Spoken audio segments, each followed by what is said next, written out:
ভিডিওটি দেখার আগে সবার কাছে ছোট্ট একটি রিকোয়েস্ট করতে চাই, প্লিজ প্লিজ প্লিজ যারা ভিডিওটি দেখবেন সবাই একটা করে সাবস্ক্রাইব করে দিবেন। আপনাদের ভালোবাসা পেলে এমন ভিডিও আরো উপহার দিব। ভিডিওগুলো বানাতে অনেক কষ্ট হয়, আমি জানি। ভিডিওটি অনেক মানুষই দেখবেন, প্লিজ একটা করে সাবস্ক্রাইব করে দিবেন। সবাইকে পুরো গল্পটি দেখার জন্য অনুরোধ রইল। আর যারা আমাকে ভালোবাসে তারা একটা করে লাইক করে দেখিয়ে দিবেন। Love you all. তো চলুন আজকের ভিডিওটি শুরু করা যাক। আবে শালা তুই পারিস না? শরীর দেখে তো মনে হয় আমাকে খুব মজা দিতে পারবি, বাট তুই তো আমার কিছু বাল করতে পারলি না। সরি আপু, আমি এটার জন্য প্রস্তুত ছিলাম না। আর আপনি আমাকে এভাবে অত্যাচার করবেন আমি কখনো কল্পনা করতে পারিনি। কিসের সরি আর কিসের অত্যাচার? তুই মজা পাসনি শালা। আমি তোকে নিয়ে এসেছি আমাকে মজা দেওয়ার জন্য, কিন্তু মজা দিতে পারলি না, নিজে মজা নিলি। আমি গ্রাম থেকে এসেছি, আপনারা শহরের মেয়েরা যে এত বজ্জাত, এত খারাপ, এত লজ্জাহীন আমি শুনেছি। আজকে আমি এর প্রমাণ পেলাম। আমাকে যেতে দেন, আমাকে আর অত্যাচার করবেন না। তোকে এখন আমি যেতে দিব এটা ভাবলি কি করে? তোকে 7 দিন খাবো, তারপর এখান থেকে যেতে দেবো, বুঝছিস? তার আগে তো নাই। দেখেন আপু, আপনি আমার সাথে এরকমটা করবেন না। আমি আপনার হাত জোড় করে বলেছি আমাকে যেতে দেন এখান থেকে, আমার প্রচুর ভয় করতেছে। তুই হিজড়া নাকি? তুই একটা ছেলে, আমি একটা মেয়ে। কোথায় আমার ভয় পাওয়ার কথা? সেখানে আমি তোকে খাচ্ছি আর তুই আমাকে স্পর্শ ঠিক মতো করতে পারতেছিস না। এটা কোনো কথা? তুই হিজড়া নাকি রে? দেখেন, আমি গ্রাম থেকে এসেছি, আমার বাবা অনেক আশা করে আমাকে শহরে পাঠিয়েছে। আমি ভালোভাবে লেখাপড়া শেষ করে ভালো একটা জব করব, তাদের মুখে হাসি ফোটাবো। আপনি আমাকে প্লিজ যেতে দেন। তুই কোথাও যেতে পারবি না। 7 দিন তোকে খাবো, নিজের ইচ্ছা মতো খেলবো, তারপর তোকে এখান থেকে যেতে দেবো, তার আগে না। এই সময় গেট বন্ধ করে দে আর তালা লাগিয়ে দে। এই ছেলে যেন কোনোভাবেই বাইরে যেতে না পারে, কারণ আজকে আমি ভালো মতো মজা নিতে পারিনি, মাথা গরম আছে। আর একটা কথা খুব ভালোভাবে মাথায় ঢুকিয়ে দে, এই ছেলে যদি কোনোভাবে পালিয়ে যায় এখান থেকে, তাহলে তোদের অবস্থা খুব খারাপ আছে, একটাও বাঁচতে পারবি না। আমি এখন ক্যাম্পাসে যাচ্ছি, ক্যাম্পাস থেকে ফিরে এসে যেন দেখি ছেলে আছে, আর আমি যেন আমার মনের খোরাক মেটাতে পারি। কি রে নীতি, এরকম অত্যাচার করে ব্যবহার করছিস? ব্যাপার কি, মজা হয়নি নাকি? আর বলিস না, গ্রামের গাইয়া খ্যাত কোথাকার, আজকে প্রথম নাকি এইসব, তাই একটু তাড়াতাড়ি সবকিছু শেষ করে ফেলছে। আমার তো মাথা প্রচুর গরম। তাহলে ট্যাবলেট নিয়ে আসতে, তাইলে তো অনেকক্ষণ করতে পারতি। এখন মাথা গরম করে লাভ হবে কোনো বল? আরে শালাকে দেখে মনে হয় যে অনেকটা ভালোভাবে খেলতে পারবে, বাট আমি কি জানতাম এরকম হবে? আমি বুঝতে পারতেছি, বাট তুমিও তো নতুন, তাহলে তোর এত হইলো, ওই ছেলের হইলো না, ব্যাপারটা কি? আর তুই তো বাড়ি ধরে এসব করতেছিস, তাহলে কি দরকার? তুই চুপ থাকতো। বাজি ধরে করি আর যেটাই করি, বাট অনেক মজা পাইছি। আর আমি এই মজা কখনো বলতে চাই না, প্রতিদিন নিতে চাই। তুই চুপ থাক। দেখ, ভালো কথা বলে দুই একজনের সাথে এটা ওইটা কর, ঠিক আছে, কিন্তু এটা পার্মানেন্টলি দেওয়া বাদ দে, তাহলে জীবনটা শেষ হয়ে যাবে, বুঝলি? অনেক জ্ঞান দিয়ে ফেলেছিস, এখন চল আমরা ক্যাম্পাসে যাই, গিয়ে দেখি সেখানে মুরগি পাই কিনা, নিয়ে আসবো এখন। এই মডার্ন যুগে যদি আমি একজন মেয়ে হয়ে পেছনে পড়ে থাকি তাহলে কেমনে হয়? ছেলেরা যদি এক নারীতে আসক্ত না হতে পারে, তাহলে আমি মেয়ে হয়ে কেন এক এক পুরুষে আসক্ত হতে যাব? কোন দুঃখে? আমার তো পুরুষের অভাব পড়বে না, শুধু একটু চোখ মারলে পুরুষের লাইন লেগে যাবে। অনেক প্রেম করেছি, অনেক ছ্যাঁকাখোর দেখেছি, এটা দেখেছি ওইটা দেখেছি, কিছুই নেই জীবনে। জীবনটা উপভোগ করতে হবে। এইভাবে গোমরা মুখ হয়ে প্রেম করে ছ্যাঁকা খেয়ে থাকার চেয়ে এইভাবে লাইফটাকে এনজয় করি। ক্যাম্পাসে এসে দেখি সবাই অনেক আনন্দ করতেছে। ফ্রেন্ডদের সাথে আড্ডা দেওয়ার পর ক্লাস না করে চলে আসলাম। আমার খুব খারাপ লাগতেছে, ভালো লাগতেছে না, ভেতরটা ছটফট করছে। তাই ফার্মেসিতে গিয়ে ওষুধের কথা বলতেই ফার্মেসিওয়ালা আমার দিকে হা করে তাকিয়ে রইলো। একটা ধমক দিতেই ওষুধ বের করে দিল। টাকাটা দিয়ে ওষুধটা নিয়ে চলে আসলাম। কিচ্ছু ভালো লাগছে না, তাই ভাবলাম যে আর একটু মজা করা যাক। গিয়ে বাসায় এসে দেখি সবাই যে যার যার ব্যস্ত। আমি রুমে আসলাম, এরপর একজনকে কিছু ফলমূল নিয়ে আসতে বললাম। সে নিয়ে আসলো, রুমে ফলগুলো রেখে বাইরে চলে গেল। কিরে শালা, এইভাবে চুপচাপ মেরে শুয়ে আছিস কেন মেয়ে মানুষের মতো? ছেলেটা ঘুমিয়েছিল, হয়তো আমার এরকম ধমক শুনে উঠে বসে পড়লো, আর আমার দিকে অবাক দৃষ্টিতে তাকিয়ে রইলো। হয়তো ভাবতে পারিনি যে আমি এত তাড়াতাড়ি ফিরে আসবো। কি দেখতেছিল আমাকে? আমি জ্যান্ত মানুষ এখানে বসে আছি, ভূত না। যা, অবাক হবি তুই। আপু, আমি আপনার পায়ে পড়ি, আমাকে এখান থেকে যেতে দেন। আমি গ্রাম থেকে এসেছি আপু, প্লিজ আমাকে মাফ করেন, আমাকে যেতে দেন। যেতে চাইলে কি যাওয়া যায়? আর আমি তোকে কি বলেছি 7 দিন থাকতে হবে, তারপর তো এখান থেকে যাবে, তার আগে না। আপু, আমি আপনাকে একটা কথা বলি, প্লিজ আমাকে এখান থেকে যেতে দেন আপু, আমার খুব ভয় করতেছে। আপু প্লিজ, আমার বাবা মা গরিব মানুষ। জ্ঞান দিতে আসবি না, বুঝছস? এগুলো খেয়ে নিয়ে, আর তোর জন্য ওষুধ নিয়ে এসেছি, তাড়াতাড়ি এগুলো শেষ করে ওষুধ খাবি। আমি তো একদম ঠিক আছে আপু, আমাকে ওষুধ খেতে হবে না, আমার তোর শরীর ঠিক আছে, আমাকে শুধু যেতে দিলেই হবে। তুই আর একবার যদি এখান থেকে চলে যাওয়ার কথা বলেছিস, তাহলে তোর আজকে এখন এই মুহূর্তে তোর জীবনের শেষ সময় হতে চলেছে। এখন তাহলে তুই এখন তাহলে আমি তোকে খুন করে ফেলবো। আমার ধমক শুনে ছেলেটা বেশ অবাক হয়ে গেল। শহরের ছেলে হলে একটু হলেও সাহস দেখাতে পারতো, ছেলেটা গ্রামের, তাই দেখে ভয় দেখাতে খুব ভালোই লাগতেছে আমার। আর ছেলেটার আকুতি মিনতি দেখে অনেক মজা পাচ্ছি, অনেক এনজয় করতেছি। ছেলেটা কিভাবে কাপুরুষের মতো আমাকে হাত জোর করছে, আমার হাত ধরতেছে, পায়ে পড়তেছে, মজা পাচ্ছি আমি, প্রচুর ভয় দেখাতে পারছি। আর চুপচাপ একটা আপেল নিয়ে খেতে লাগলো, আমিও একটা খেতে লাগলাম। আমাকে একটু ওষুধ খাইতে হবে, আজ প্রচুর এনজয় করব। ছেলেটা খাচ্ছে আর আমার দিকে তাকিয়ে আছে, মনে হচ্ছে যে আমাকে ভূত দেখার মতো। আমিও আর ভয় দেখাইলাম তেমন ভাবে শান্ত চোখে তার দিকে কিছুক্ষণ তাকিয়ে রইলাম। ছেলেটা একটু নির্ভয়ে খাওয়া দাওয়া শেষ করে আমি ছেলেটাকে জোরপূর্বক ওষুধ খাওয়াই দিলাম। খেতে চাচ্ছিল না, আর শিক্ষিত ছেলে তো দেখেই বুঝতে পেরেছিল সেটা কি। আচ্ছা, আপনি কেন আমার সাথে এরকম করতেছেন? আমি বুঝতেছি না আমি কি ভুল করছি যার জন্য আমাকে এত বড় শাস্তি দিচ্ছেন। আপনি এত বড় পাপ কাজ করেছেন আমাকে দিয়ে। দেখ, আমিও প্রথমবার, আমারও মন চাচ্ছিল করার, তাই করতেছি। আর বিশ্বাস কর, প্রথমে যখন ওইটা করেছিলাম অনেক মজা পাইছি, তাই কিছু ভালো লাগতেছে না, এখন পুরো মজাটা আমাকে নিতে হবে। তাই আমি 5 ওয়াক্ত নামাজ পড়ি, আমার দ্বারা অন্তত এসব বাজে কাজ করাবেন না প্লিজ। আমাকে এখান থেকে চলে যেতে দেন। না, আর শহরে তো ছেলের অভাব নেই, তাদের থেকে একজনকে নিয়ে আসেন, ছেলেটাও মজা পাবে, আপনিও মজা পাবেন। প্লিজ আমাকে এই পাপ কাজ করাবেন না আর। তোকে যে আমার ভালো লেগে গেছে, এমন কিছু করার নেই। এই 7 দিন আমার সাথে থাকতে হবে, আর আমি এই 7 দিন তোর সাথেই থাকবো, তোর সাথে সব কিছু করবো। তো যা যা করতে পারিস। আপনার কখনোই ভালো হবে না, আমি বলে দিচ্ছি। আপনি কখনোই জীবনে সুখে থাকতে পারবেন না, কারণ আপনার স্বামীর হক আপনি বিয়ের আগে নষ্ট করে ফেলতেছেন। বিয়ে করে কি হবে? যখন ইচ্ছা করবে একটা ছেলেকে নিয়ে আসবো, আমি বিয়ে করব। আমাকে দেখে তোর কি মনে হয় আমি বিয়ে করব? আপনার যা ইচ্ছা তাই করেন, আমাকে এখান থেকে যেতে দেন প্লিজ। আমার অনেক কষ্ট হচ্ছে নিজেকে কন্ট্রোল করতে। তোকে কন্ট্রোল করতে কে বলেছে? আমি আছি না, চল এবার কাজ শুরু করা যাক। আমি বুঝতে পারতেছি, আর আমিও নিজেকে আর কন্ট্রোল করতে চাই না। ছেলেটাকে একটা দিয়ে নিজের মাঝে নিয়ে নিলাম, আরো ঠোঁটে আমার ঠোঁট দুটো ডুবিয়ে দিলাম। ছেলেটা ইচ্ছার বিরুদ্ধে আমার কাছে আসতে বাধ্য, কারণ তাকে আমি ওষুধ খাইয়ে দিয়েছি, আর ওষুধ খাওয়ার পর উত্তেজনাটা দ্বিগুণ বেড়ে যায়। তাই ছেলেটা বাধ্য হয়ে আমার কাজে সারাই দিচ্ছে, আর আমিও অনেক সুন্দরভাবে মজা নিচ্ছি। ছেলেটার একটা হাত আমার পেটের উপর রেখে আমি তার হাত ধরে আমার নাভির উপরে রেখে স্লাইড করে দিচ্ছি। প্রচুর মজা লাগতেছে। আসলে এই দৃষ্টিতে এত মজা শুধু বিবাহিত বান্ধবীদের কাছ থেকে শুনেছি, বাট আজকে তার বাস্তব রূপ। বিশ্বাস করেন, বিয়ে করে জীবনটা কষ্ট পাওয়ার থেকে এইভাবে এনজয় করা অনেক ভালো। সব বাধা বিপত্তি পেরিয়ে ছেলেটাকে একেবারে নিজের আপন করে নিলাম।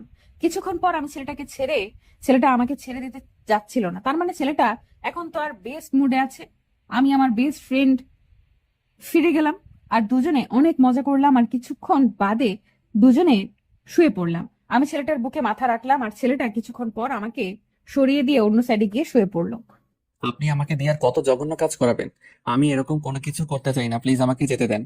তুই এত ভালো খেলতে পারিস, আর আমি তোকে ছেড়ে দেবো সেটা কিভাবে ভাবলি? কখনোই না। আপনি বিশ্বাস করেন আমাকে এখন এখান থেকে যেতে হবে। আপনি যদি এখন যেতে না দেন তাহলে আমি নিজেকে শেষ করে ফেলবো। তাতে আমার কোনো কিছু যায় আসে না, তোর বাবা মাকে কে দেখবে? শুধু সেটা একবার ভেবে দেখো তো। টাকা দরকার, আমি তোকে টাকা দেবো। আপনি কেন বুঝতে পারতেছেন না? কেন আমার সাথে এরকম করতেছেন? আমি 5 ওয়াক্ত নামাজ পড়ে সব কাজ করতে পারবো না আমি? তোর এই দেমাগ যত বেশি দেখাবি তত বেশি দিন তোকে এখানে থাকতে হবে। তাই আমাকে দেমাগ দেখাতে আসবি না। আমি কি করলে এখান থেকে দ্রুত চলে যেতে পারবো 2-1 দিনের মধ্যে? আপনি বলেন, আপনার গোলামি করলে না কি করলে আমি সেটাই করব। আর বাট আমাকে 2 দিনের মধ্যে এখান থেকে যেতে দিতে হবে। তুই তো আমাকে ধমক দিচ্ছিস। বাহ, আমাকে হুমকি দিচ্ছিস 2 দিনের মধ্যে যদি যেতে না দে তাহলে কি করবি শুনি? আমি কোনো ধুমকি বা হুমকি করতেছি না, আমি আপনার কাছে উপায় জানতে চাচ্ছি, আপনি আমাকে প্লিজ বলবেন এটা। এটার কোনো উপায় নাই, আর তোকে এখানে থাকতেই হবে 7 দিন। আর 7 দিন পর রেজাল্ট আসবে, তুই যাইতে পারবি কিনা। মানে আপনি কি বোঝাতে চাচ্ছেন, কি বলতেছেন এসব? আমাকে 7 দিন পর যাইতে দিবেন না মানে কি বোঝাতে চাচ্ছেন? আপনি কি ঠিক আছে না আপনার মাথা ঠিক আছে? আমাকে আমাকে এখন যেতে দিবেন এখান থেকে? চিল্লিয়ে কোনো লাভ নেই, তুই এই রুম থেকে বের হতে পারবি না, বুঝছিস? এখন তুই রুমে বন্দি থাক, আমি বাইরে যাচ্ছি, একটু পর আবার এসে দেখা হবে। ছেলেটাকে দেখে মায়া হচ্ছে, তাই সেখানে আর বেশিক্ষণ থাকতে পারলাম না। বেশিক্ষণ থাকলে আবার অতিরিক্ত মায়া লেগে যাবে, তার জন্য বাইরে চলে আসলাম। এত মায়াবী হলে তো চলবে না, নিজেকে কঠোর হতে হবে। বাইরে এসে সবাইকে যার যার কাজগুলো বুঝিয়ে দিলাম। আজকে কলেজেও যেতে ইচ্ছে করছে না, আর তাই আর গেলাম না কলেজে। আমার বাবার কলেজ, আমার বাবার, তাই আমার যখন খুশি আমি তখন যাই, কেউ আমাকে কিচ্ছু বলতে পারে না। আর আমার বাবা, আমি যেটা বলবো সেটা তো তাকে বিশ্বাস করতেই হবে, কারণ আমি তার বিশ্বাসটা সবসময় অর্জন করি। কিন্তু এই লাইনে প্রথমবার এসেছি, কেউ জানে না, শুধু দু একটা ফ্রেন্ড জানে, বান্ধবী। কারণ ফ্রেন্ড সার্কেলকে যদি এসব না জানাই তাহলে একঘেয়েমি হয়ে যাবে, তাই তাদের কাছ থেকে একটু মজা পাওয়ার জন্য জানিয়েছি। শুনলাম তুই নাকি ইদানিং খুব খোরাক মেটাচ্ছিস নিজের। তোর কি হয়েছে? তোর লাগবে চলে আয় আমার বাসায়, তোকেও নিয়ে মজা করব। তোকে দেখে আমার মেয়ে মনে হয় না, বুঝছিস? তোকে দেখে আমার ছেলে মনে হয়। তাই তোর কাছে আমি যাব এটা ভাবলে কি করে? আর তোকে দেখে আমার হিজড়া মনে হয়, বুঝছিস? তোদের তো কোনো কিছু হবে না, তোমাদের তো কোনো কিছু হবে না, তাই তুই চুপচাপ থাক। এসব কথা বাদ দিবি? নিজেদের মধ্যে এত ঝগড়া করার কি আছে? আর তুই যেটা করছিস একটু ভেবেচিন্তে করিস, এটা কিন্তু মোটেও ঠিক হচ্ছে না। এখন তুই আমাকে জ্ঞান দিবি, তাই তো? আচ্ছা, তোর যত জ্ঞান দেওয়ার ইচ্ছে দিতে থাক, তাতে আমার কি? আমি তোকে জ্ঞান দিচ্ছি না, একজন বন্ধু হিসেবে তোকে যেটা আমার বোঝানো উচিত আমি তোকে শুধু সেটাই বোঝাচ্ছি। বিশ্বাস কর, অনেক মজা করছি। আর তুই চাইলে ট্রাই করে দেখতে পারিস কোনো একটা ছেলের সাথে। আমার লাগবে না, বিয়ে করবো, স্বামীর সাথে সবকিছু করবো, তখন মজাটা আরো অনেক বেশি পাবো। তখনও খোলামেলা ভাবে যা খুশি তাই করতে পারবো, কেউ কিছু বলতে পারবে না। কিন্তু এখন তোর মনে একটু ভয় আছে। তুই ভালো করে জানিস আমি কখনো ভয় পাই না। আর আমি তো খোলামেলা করতেছি, বাসায় নিয়ে এসেছি, সেখানে খাচ্ছি, ভালোই মজা পাচ্ছি। দেখ দোষ, ছেলেটার জীবনটা নষ্ট করতে তুই পারিস না, তাই না? আমি একটা ছেলে, হয়তো ছেলের মর্মটা বুঝতে পারতেছি। তাহলে তুই চলে আয়, আমি ছেলেটাকে ছেড়ে দিচ্ছি, তোর সাথে কয়েকদিন এনজয় করি। তোর কি হয়েছে বল? তোর এত পরিবর্তন, তোর মাঝে তো আগের এরকম ছিল না, তাহলে হঠাৎ করে এত পরিবর্তন? আমি লাইফটাকে এনজয় করতে চাই, বুঝছিস? এরকম বোরিং লাইফ আমার ভালো লাগে না, আমি লাইফটাকে এনজয় করতেছি। অন্যভাবেও কিন্তু লাইফটা এনজয় করা যায়, বুঝছিস? দোস্ত, এভাবে না করলেও পারিস।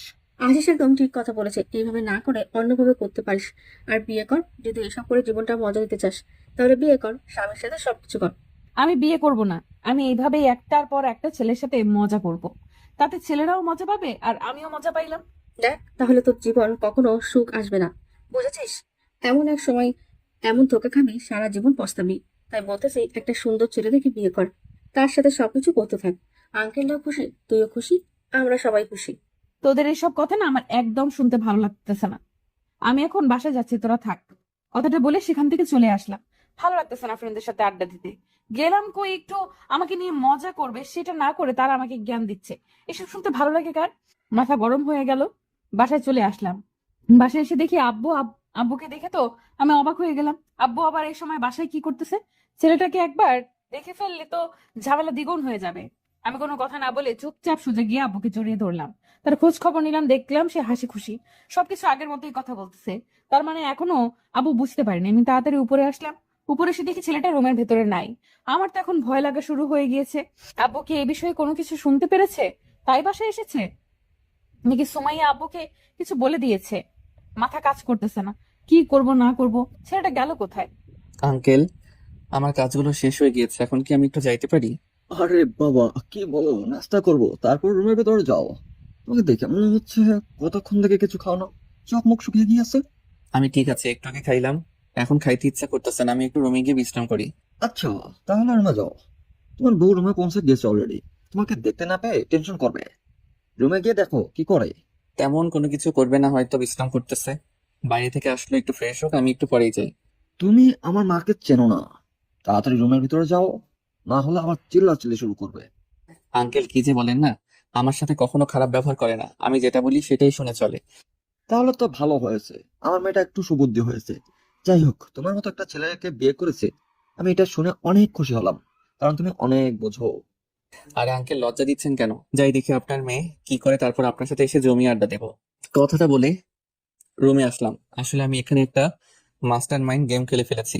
উনি যখন বাইরে গিয়েছে, আমি একজন গার্ডকে অনুরোধ করে ওনার সম্পর্কে সবকিছু শুনেছি। মেয়েটা নাকি আগে অনেক ভালো ছিল, ভদ্র ছিল, কোনো ছেলে বন্ধু ছিল না। হঠাৎ করে নাকি তার পরিবর্তন হয়ে গিয়েছে, সেটা কেউ জানে না। আর ওনার বাবা থাকে দেশের বাইরে। তারপর আমি ম্যাডাম সাহেবের বাবার নাম্বার ম্যানেজ করে তাকে ফোন দিয়ে সবকিছু খুলে বলেছিলাম। আর উনি সাথে সাথে বাসায় চলে এসেছে। নিজের ফ্লাইট আছে, সবকিছু নিজস্ব, অনেক বড়লোক মিলিয়নিয়ার। আর বাসায় আসার পর আমার সাথে অনেক কথা বলছে। আর ওনার কথা শুনে মনে হলো যে ওনার একটু সমস্যা আছে। রুমের ভেতর প্রবেশ করে দেখি মেয়েটা বিছানার উপর শুয়ে আছে। এসে ড্রেস অব্দি পরিবর্তন করেনি, যেমন অবস্থায় বাইরে থেকে এসেছে সে অবস্থায় বিছানায় শুয়ে আছে। আর আমাকে দেখে চোখ বড় বড় করে তাকিয়ে রইলো, আর অবাক দৃষ্টিতে এক নজরে আমার দিকে তাকিয়ে আছে। আর উঠে দাঁড়িয়ে পড়লো আমাকে দেখে, তারপর আমার কাছে এসে আমাকে ঠাস করে একটা থাপ্পড় মারলো। আমি কিছু না বলে চুপচাপ বিছানায় শুয়ে পড়লাম। আমার এরকম ব্যবহার দেখে উনি অবাকের উপর অবাক হচ্ছে, তাতে আমার কি? আমি চুপচাপ বিছানায় শুয়ে কাঁথা গায়ে দিলাম। কি হলো? কিছু করতেছেন না যে? অনেকক্ষণ তো হলো। রুমের ভেতর আসলাম, শুরু করেন। ছোট লোকের বাচ্চা, তুই কোথায় গেছিস? আর তোকে আমি রুমের ভেতর থাকতে বলেছি, রুমের বাইরে যেতে বলেছি তোকে আমি? আসলে ম্যাডাম, গোসল করে একটু বাইরে গিয়েছিলাম। কুত্তার বাচ্চা, আমি তোকে বলেছিলাম যে তুই রুমের বাইরে বের হবি না। তার মানে তুই রুমের ভেতরে থাকবি। রুমের বাইরে যাওয়ার নিষেধ ছিল তো, তাই না? দেখেন ম্যাডাম, আমাকে অন্তত কোনো পশু পাখির বাচ্চা বলে তুলনা করবেন না। আমি একজন মানুষের বাচ্চা, মানুষের মতো গালি দেন। তোর সাহস বেড়ে গিয়েছে, তুই মুখের ওপর তর্ক করছিস, তাই না? কুত্তার বাচ্চা, তুই যদি আর একটা তর্ক করেছিস আমার সাথে না। আপনার বাবা কিন্তু বাসায় আছে, তাই আমি চাচ্ছি না এখানে চিল্লাচিল্লি করতে। আপনার বাবা শুনলে আপনার কিছু থাকবে না। তার মানে তুই আমার বাবার সাথে কথা বলেছিস আর এসব কিছু বলেছিস নাকি কুত্তার বাচ্চা? দেখেন, আপনি আবার রেগে যাচ্ছেন। এটা কিন্তু মোটেও ঠিক না, আপনার স্বাস্থ্যের জন্য ক্ষতি। আপনি প্লিজ নিজেকে শান্ত করুন, কন্ট্রোল করুন, আর ফ্রেশ হয়ে এসে বসেন, সবকিছু বলতেছি। তোকে আমি খেয়ে ফেলবো, এক্ষুনি বল কি কথা হয়েছে আমার বাবার সাথে তোর? আর তুই আমার বাবার সাথে কথা বলার স্পর্ধা দেখিয়েছিস কি হিসাবে? তোকে আমি খুন করে ফেলবো। আপনার ভালোর জন্য আমি ওনার সাথে কথা বলেছি। এখন যদি আপনি আপনার ভালোটা বুঝতে না পারেন, তাহলে তো আমার কোনো কিছু যায় আসে না। আমি এখান থেকে চলে যাচ্ছি। এখন কিন্তু আমি চাইলে চলে যেতে পারবো। আপনি আমার কোনো কিছু করতে পারবেন না, ভেবে দেখেন। এখন বল কি করতে হবে, আর তুই আমার বাবার সাথে কি কথা বলেছিস? তেমন কিছু না, শুধু বলেছি আপনি আমাকে জোর করে বিয়ে করে নিয়ে এসেছেন আর আমার সাথে সবকিছু করেছেন। আপনার নাকি বাচ্চা লাগবে, তাই আমাকে জোর করে বিয়ে করেছেন। কুত্তার বাচ্চা, তোকে আমি এসব বলতে বলেছি? আমি তোকে বিয়ে করেছি তাই না? বড়লোক হওয়ার ধান্দা তো ভালোই পাইছিস। তুই এখনই আমার বাসা থেকে চলে যাবি। আমি তো এটা শোনার জন্যই অপেক্ষা করতেছিলাম যে কখন আপনি আমাকে এখান থেকে চলে যেতে বলেন, আর আমি এখান থেকে চলে যাই। আপনি ভালো থাকবেন। Tata, bye bye. কুত্তার বাচ্চা, আমার স্বামী হওয়ার খুব শখ তাই না? দাঁড়া, তোকে আমি এক্ষুনি বিয়ে করতেছি, খুব শখ। তোর শখ আমি মেটাচ্ছি, ওয়েট কর। তারপর দেখ তোর কি হয়, তোর সাথে কি হয়। আমি আপনার বাবাকে শুধু বলেছি আমাদের মাঝে বিয়ে হয়েছে আর কয়েকদিন পর আপনি আমাকে ডিভোর্স দিবেন, এটাই। তাছাড়া আমি আপনার বাবার সাথে আর কোনো কথা বলিনি। আপনি আমাকে প্লিজ এখান থেকে যেতে দেন, না হলে আমি সিন ক্রিয়েট করতে বাধ্য হব। তুই হয়তো জানিস না, আমি আমার বাবার কাছে যেটা চাই তিনি সেটা আমাকে যে কোনো মূল্যে এনে দেয়। যদি কাউকে খুন করা লাগে সেটাও করে ফেলায়, বুঝছিস? তাতে আমার কি হয়েছে? এখন আমি এখান থেকে চলে যাব। সব থেকে বড় কথা, কারণ আপনাদের মতো বড়লোক মানুষের কাছে আমাদের কোনো গরিব মানুষের মূল্য নেই। তোকে বলেছিলাম না আমি তোকে 3 দিন ব্যবহার করব, তারপর তোকে টাকা দেব। তুই এখান থেকে চলে যাবি চুপচাপ, এর আগে একটাও কথা বলবি না। আপনি টাকা দিয়ে অন্য ছেলেদের কিনে নিয়ে আসেন, আমাকে না। আমি এখন এখান থেকে চলে যাব। রক্তিমকে মিতু আর কোনো কথা বলতে দিল না। রক্তিমকে এক ধাক্কা দিয়ে বিছানার উপর শুইয়ে দিল। মিতু তার উপর শুয়ে পড়ল এবং রক্তিমের ঠোঁটে ঠোঁট দুটো মিতু নিজের ঠোঁটের আয়তে নিয়ে এলো এবং বসিয়ে দিল। রক্তিম শুধু শব্দ করতেছে আর নড়াচড়া করতেছে ব্যথার কারণে, কিন্তু মুখ খুলে কোনো কিছু বলতে পারতেছে না। মিতু তারপর নিজের ঠোঁট দুটো সরিয়ে রক্তিমের গলায় বসিয়ে দিল। রক্তিম ছেলে মানুষ, তার কারণে লজ্জা চিলিয়ে উঠতে পারলো না, কারণ বাইরের সবাই জানায় তাদের বিয়ে হয়ে গিয়েছে। রক্তিম অসহায়ের মতো সব অত্যাচার সহ্য করতে লাগলো। কোথায় সে ছোটবেলা থেকে শুনে এসেছে একজন ছেলে একটা মেয়েকে অত্যাচার করে, তাকে নানা ধরনের নির্যাতন করে, কিন্তু আজকে সে তার উল্টো প্রতিবেদন দেখতেছে, তাও আবার তার সাথেই হচ্ছে এটা। রক্তিম লজ্জার কারণে কোনো কিছু বলতে পারতেছে না, আবার শব্দ করতে পারতেছে না। আর এখন যদি এখানে চিল্লাচিল্লি করে, বাইরে থেকে লোকে আসবে আর তাকে নিয়ে আরো হাসাঠাট্টা করবে। আর এদিকে মিতু তার চাহিদা মেটানোর জন্য ব্যস্ত হয়ে গেল। আর একটু পর রক্তিম নিজেকে আর কন্ট্রোল করতে পারলো না, পাগল হয়ে গেল মিতুর ভালোবাসায়। আর মিতুর ফিগারে বেশ কিছুক্ষণ পর রক্তিমকে ছেড়ে দিয়ে মিতু আবার এক সাইডে শুয়ে পড়ে। আর রক্তিম এর দিকে মায়াবী দৃষ্টিতে তাকিয়ে রইল। মিতু নিজেই জানে না কেন এরকম করতেছে। কেন আপনি এরকম করতেছেন? কেন নিজের জীবনটা এভাবে শেষ করতে চান বলেন তো আমাকে। জ্ঞান দিতে আসবি না, আমার যেটা খুশি আমি সেটাই করব। তুই চুপচাপ, আমি যেটা বলবো সেটাই করবি। আপনার কিন্তু বোঝার বয়স হয়েছে, এসব করা কিন্তু মোটেও ঠিক হচ্ছে না। আমরা মুসলিম, আমাদের পরপরই হিসাব দিতে হবে। আপনি প্লিজ একটা বিয়ে করেন আর বৈধভাবে এসব করেন, অনেক মজা পাবেন। এখন চুপচাপ এখানে ঘুমিয়ে থাক, আমাকে ঘুমাতে দে, ঘুম পাচ্ছে আমার। আর কোনো কথা বলতে চাই না আমি। প্লিজ আমাকে এখান থেকে চলে যেতে দেন, আমার ভালো লাগতেছে না। আমার দম বন্ধ হয়ে আসতেছে। আমি কখনো এরকম রুমে বন্দি হয়ে থাকিনি। এখন আমার ঘুম পাচ্ছে, একদম ডিস্টার্ব করবি না। ঘুম থেকে উঠে তোকে নিয়ে করতে বাইরে যাব, রাতে সাহস করে দেখাবো, অনেক মজা পাবি। এখন চুপচাপ ঘুমিয়ে পড়। কেন আপনি আমার সাথে এরকম অত্যাচারমূলক ব্যবহার করতেছেন? আমি কি ভুল করেছি? আমি শহরে এসেছি পড়াশোনা করার জন্য। তোকে পড়াশোনা করতে কে বারণ করেছে শুনি? তুই পড়াশোনা কর, বাট আমার সাথে তোকে থাকতে হবে। আমি এখন আমার ক্যাম্পাসটা পছন্দ করে দেখতে পেলাম না, আর আপনি বলতেছেন আমি পড়াশোনা করব? আমি প্রথম দিন এসে কত ইচ্ছা ছিল যে আমি সবার সাথে পরিচয় হব, নতুন শহরে এসেছি, নতুন ভার্সিটি, নতুন ক্যাম্পাস, অনেক জমি আড্ডা দেবো, কিন্তু আপনি আমার সবকিছু ধূলিসাৎ করে দিলেন। আচ্ছা, তোকে আমি কালকে তোর ক্যাম্পাসে নিয়ে যাব। এখন বল, কারমাইকেল কলেজ নাকি বেগম রোকেয়া বিশ্ববিদ্যালয়ে আছিস তুই? আমি বেগম রোকেয়া বিশ্ববিদ্যালয় ইকোনমিক ডিপার্টমেন্টের। আচ্ছা, তাহলে এখন চুপচাপ আমাকে ঘুমাতে দে, আর তুই না ঘুমালে যা খুশি তাই কর, কিন্তু রুম থেকে বেরিয়ে যাবি না, রাতে ঘুরতে যাব। আমার ভালো লাগতেছে না কিছু, আমাকে এখান থেকে যেতে দিচ্ছেন না। কিসের জন্য আমি এবার কিন্তু কান্না করব? তোর যা ইচ্ছা তুই তাই করতে পারিস, আমি তোকে কিছু বলতেছি না, তোর ইচ্ছা, কিন্তু রুম থেকে বেরিয়ে যাবি না। কথাটা বলে মিতু ঘুমিয়ে পড়ার ভান করে শুয়ে রইলো। আর মিতুর একটু ক্লান্তি লাগতেছে, তার জন্য সে একটু ঘুমানোর চেষ্টা করতেছে। আর এদিকে রক্তিম বেচারা কি করবে না করবে বুঝতেই পারতেছে না। মিতুকে বোঝানোর চেষ্টা করতেছে, কিন্তু মিতু কোনোভাবেই বোঝার চেষ্টা করতেছে না। তারপর রক্তিম চুপচাপ চোখ দুটো বন্ধ করে ভাবতে লাগলো। তার বাবা মার স্বপ্ন, তার ইচ্ছা সবকিছু শেষ হয়ে যাচ্ছে দিনের পর দিন। কেন যে সে এ শহরে আসলো আর কেন যে এই মেয়ের হাতে পড়লো, সেটা ভাবতেই খুব খারাপ লাগছে রক্তিমের। রক্তিম সাদামাটা একটা ছেলে, গ্রাম থেকে এসেছে, শহরে কিছু বোঝে না, আর ফট করে এসে মৃত্যুর পাল্লায় পড়ে সবকিছু তার ওলটপালট হয়ে যাচ্ছে। এসব ভাবতে ভাবতে রক্তিম আর মৃত্যু দুজনেই ঘুমিয়ে পড়েছে। তারা নিজেই বুঝতে পারেনি আর সন্ধ্যা সময় আশিস আর সুমাইয়া দুজনে ক্যাম্পাসে আড্ডা দেওয়ার জন্য বেরিয়ে পড়েছে। তারা দুজনে মৃত্যুকে অনেকবার ফোন করেছিল, তোর ফোন করব কিন্তু আমি তো ফোন ধরবে কি মিতু ঘুমিয়ে পড়েছে, তাই তারা বিরক্ত হয়ে আমাকে ফোন দেওয়া অফ করে দিল। সুমাইয়া এবং আশিস দুজনে ক্যাম্পাসে হাঁটাহাঁটি করে আড্ডা দিচ্ছে। আজকে তাদের অনেক খারাপ লাগছে, কারণ এখানে যদি মিতু থাকতো তাহলে তাদের সাথে কত মজা হতো, কিন্তু মিতুকে ছাড়া তারা দুজন যেন প্রাণহীন একটা মানবের মতো। তোর কি মনে হয় মিতু যে কাজটা করতেছে ওই ছেলের সাথে, সেটা কি মোটেও ঠিক করতেছে? দেখ, আমি তো কত করে বোঝানোর চেষ্টা করলাম, কিন্তু আমার কথা সে কানে নিল না। আমার মাথায় কোনো কিছু আসতেছে না যে এটার কিছু একটা করা উচিত, না হলে এভাবে চলতে থাকলে তো মিতু একসময় নষ্ট হয়ে যাবে। কিন্তু আমাদের একটা ভালো ফ্রেন্ড। তোর সাথে তো পরিচয় হয়েছে 3-4 বছর হলো, কিন্তু আমি ছোট থেকেই ওর সাথে বড় হয়ে গেছি, একেবারে একসাথে বড় হয়েছি, আমি তো বুঝতে পারছি। তখন তোকে এই কথাগুলো বলেছিল, তখন তুই ওকে যদি মানা করতি বা কোনো কিছুর ভয় দেখাইতি, তাহলে হয়তো আজকে এরকম হতো না। তাতে মনে হয় কাজ হইতো। তুই যেভাবে বলতেছিস কোনো কাজ হইতো না, বুঝেছিস? এখন চুপচাপ থাকতো, মাথা ব্যথা করছে, এসব নিয়ে আর টেনশন করতে ইচ্ছা করছে না আমার। আচ্ছা চল, ওইদিকে গিয়ে কোনো কিছু খেয়ে তারপর বাসায় চলে যাব। আমারও ভালো লাগতেছে না, ঘুম পাচ্ছে প্রচুর আমার। আচ্ছা, আর তোর সাথে আমার কিছু পার্সোনাল কথা আছে, বলবো বলবো করে কখনোই বলা হয়নি। তাহলে এখন বল, সমস্যা কি? এখন তো আমরা দুজনে এখানে আছি, আর কেউ তো নেই। আর মৃত্যু থাকলে তো অকট লাগতো, তাহলে বলে দে। আজকে বলবো না, অন্য একদিন বলবো, আজকে ইচ্ছা করছে না।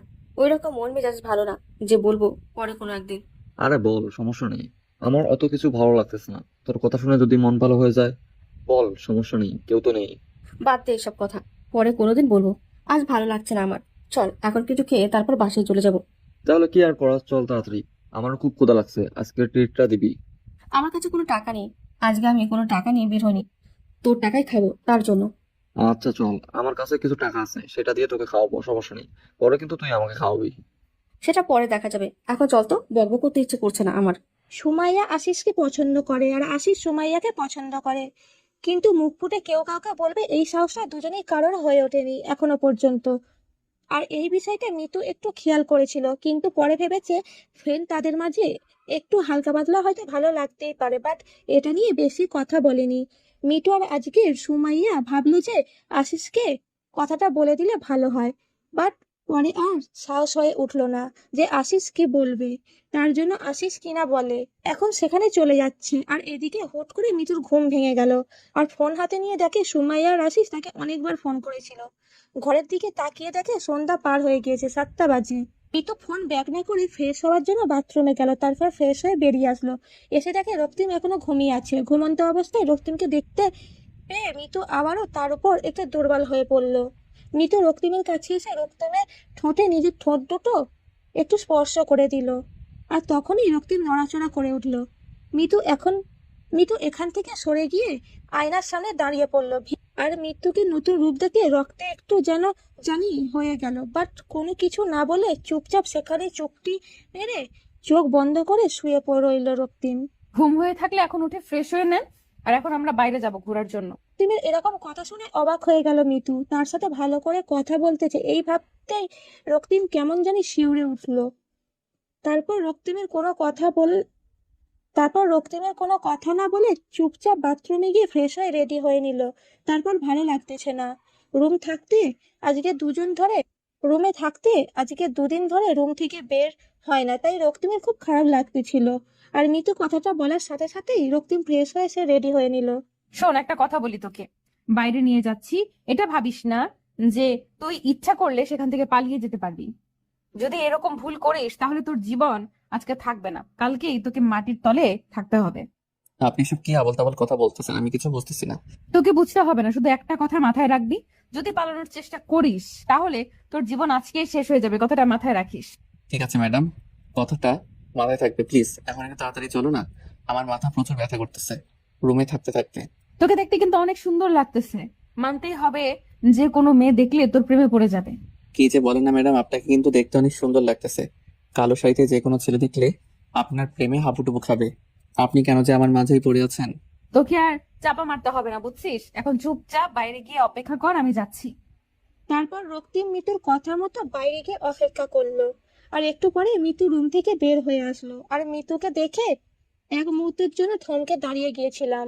আসলে আজকে মিতুকে অনেক সুন্দর লাগতেছে কালো শাড়িতে, আর সবকিছু ম্যাচিং করে পড়েছে। কালো টিপ, চোখে কালো কাজল দিয়েছে, আর ঠোঁটে হালকা করে লিপস্টিক দিয়েছে, লাল লিপস্টিক, সাথে কালো পাথরের চুড়ি এবং লাল দুটো সংমিশ্রণ করে পড়েছে। চুলগুলো ছেড়ে দিয়েছে, এক সাইড করে হালকা একটু মেকআপ করেছে। অসাধারণ লাগতেছে, যে কোনো ছেলে এক দেখাতেই ফিদা হয়ে যাবে এই মেয়েটাকে দেখলে। এভাবে হা করে তাকিয়ে থেকে লাভ কি? মশা ঢুকে যাবে মুখের ভেতর, পেট খারাপ করবে, তাড়াতাড়ি আয়।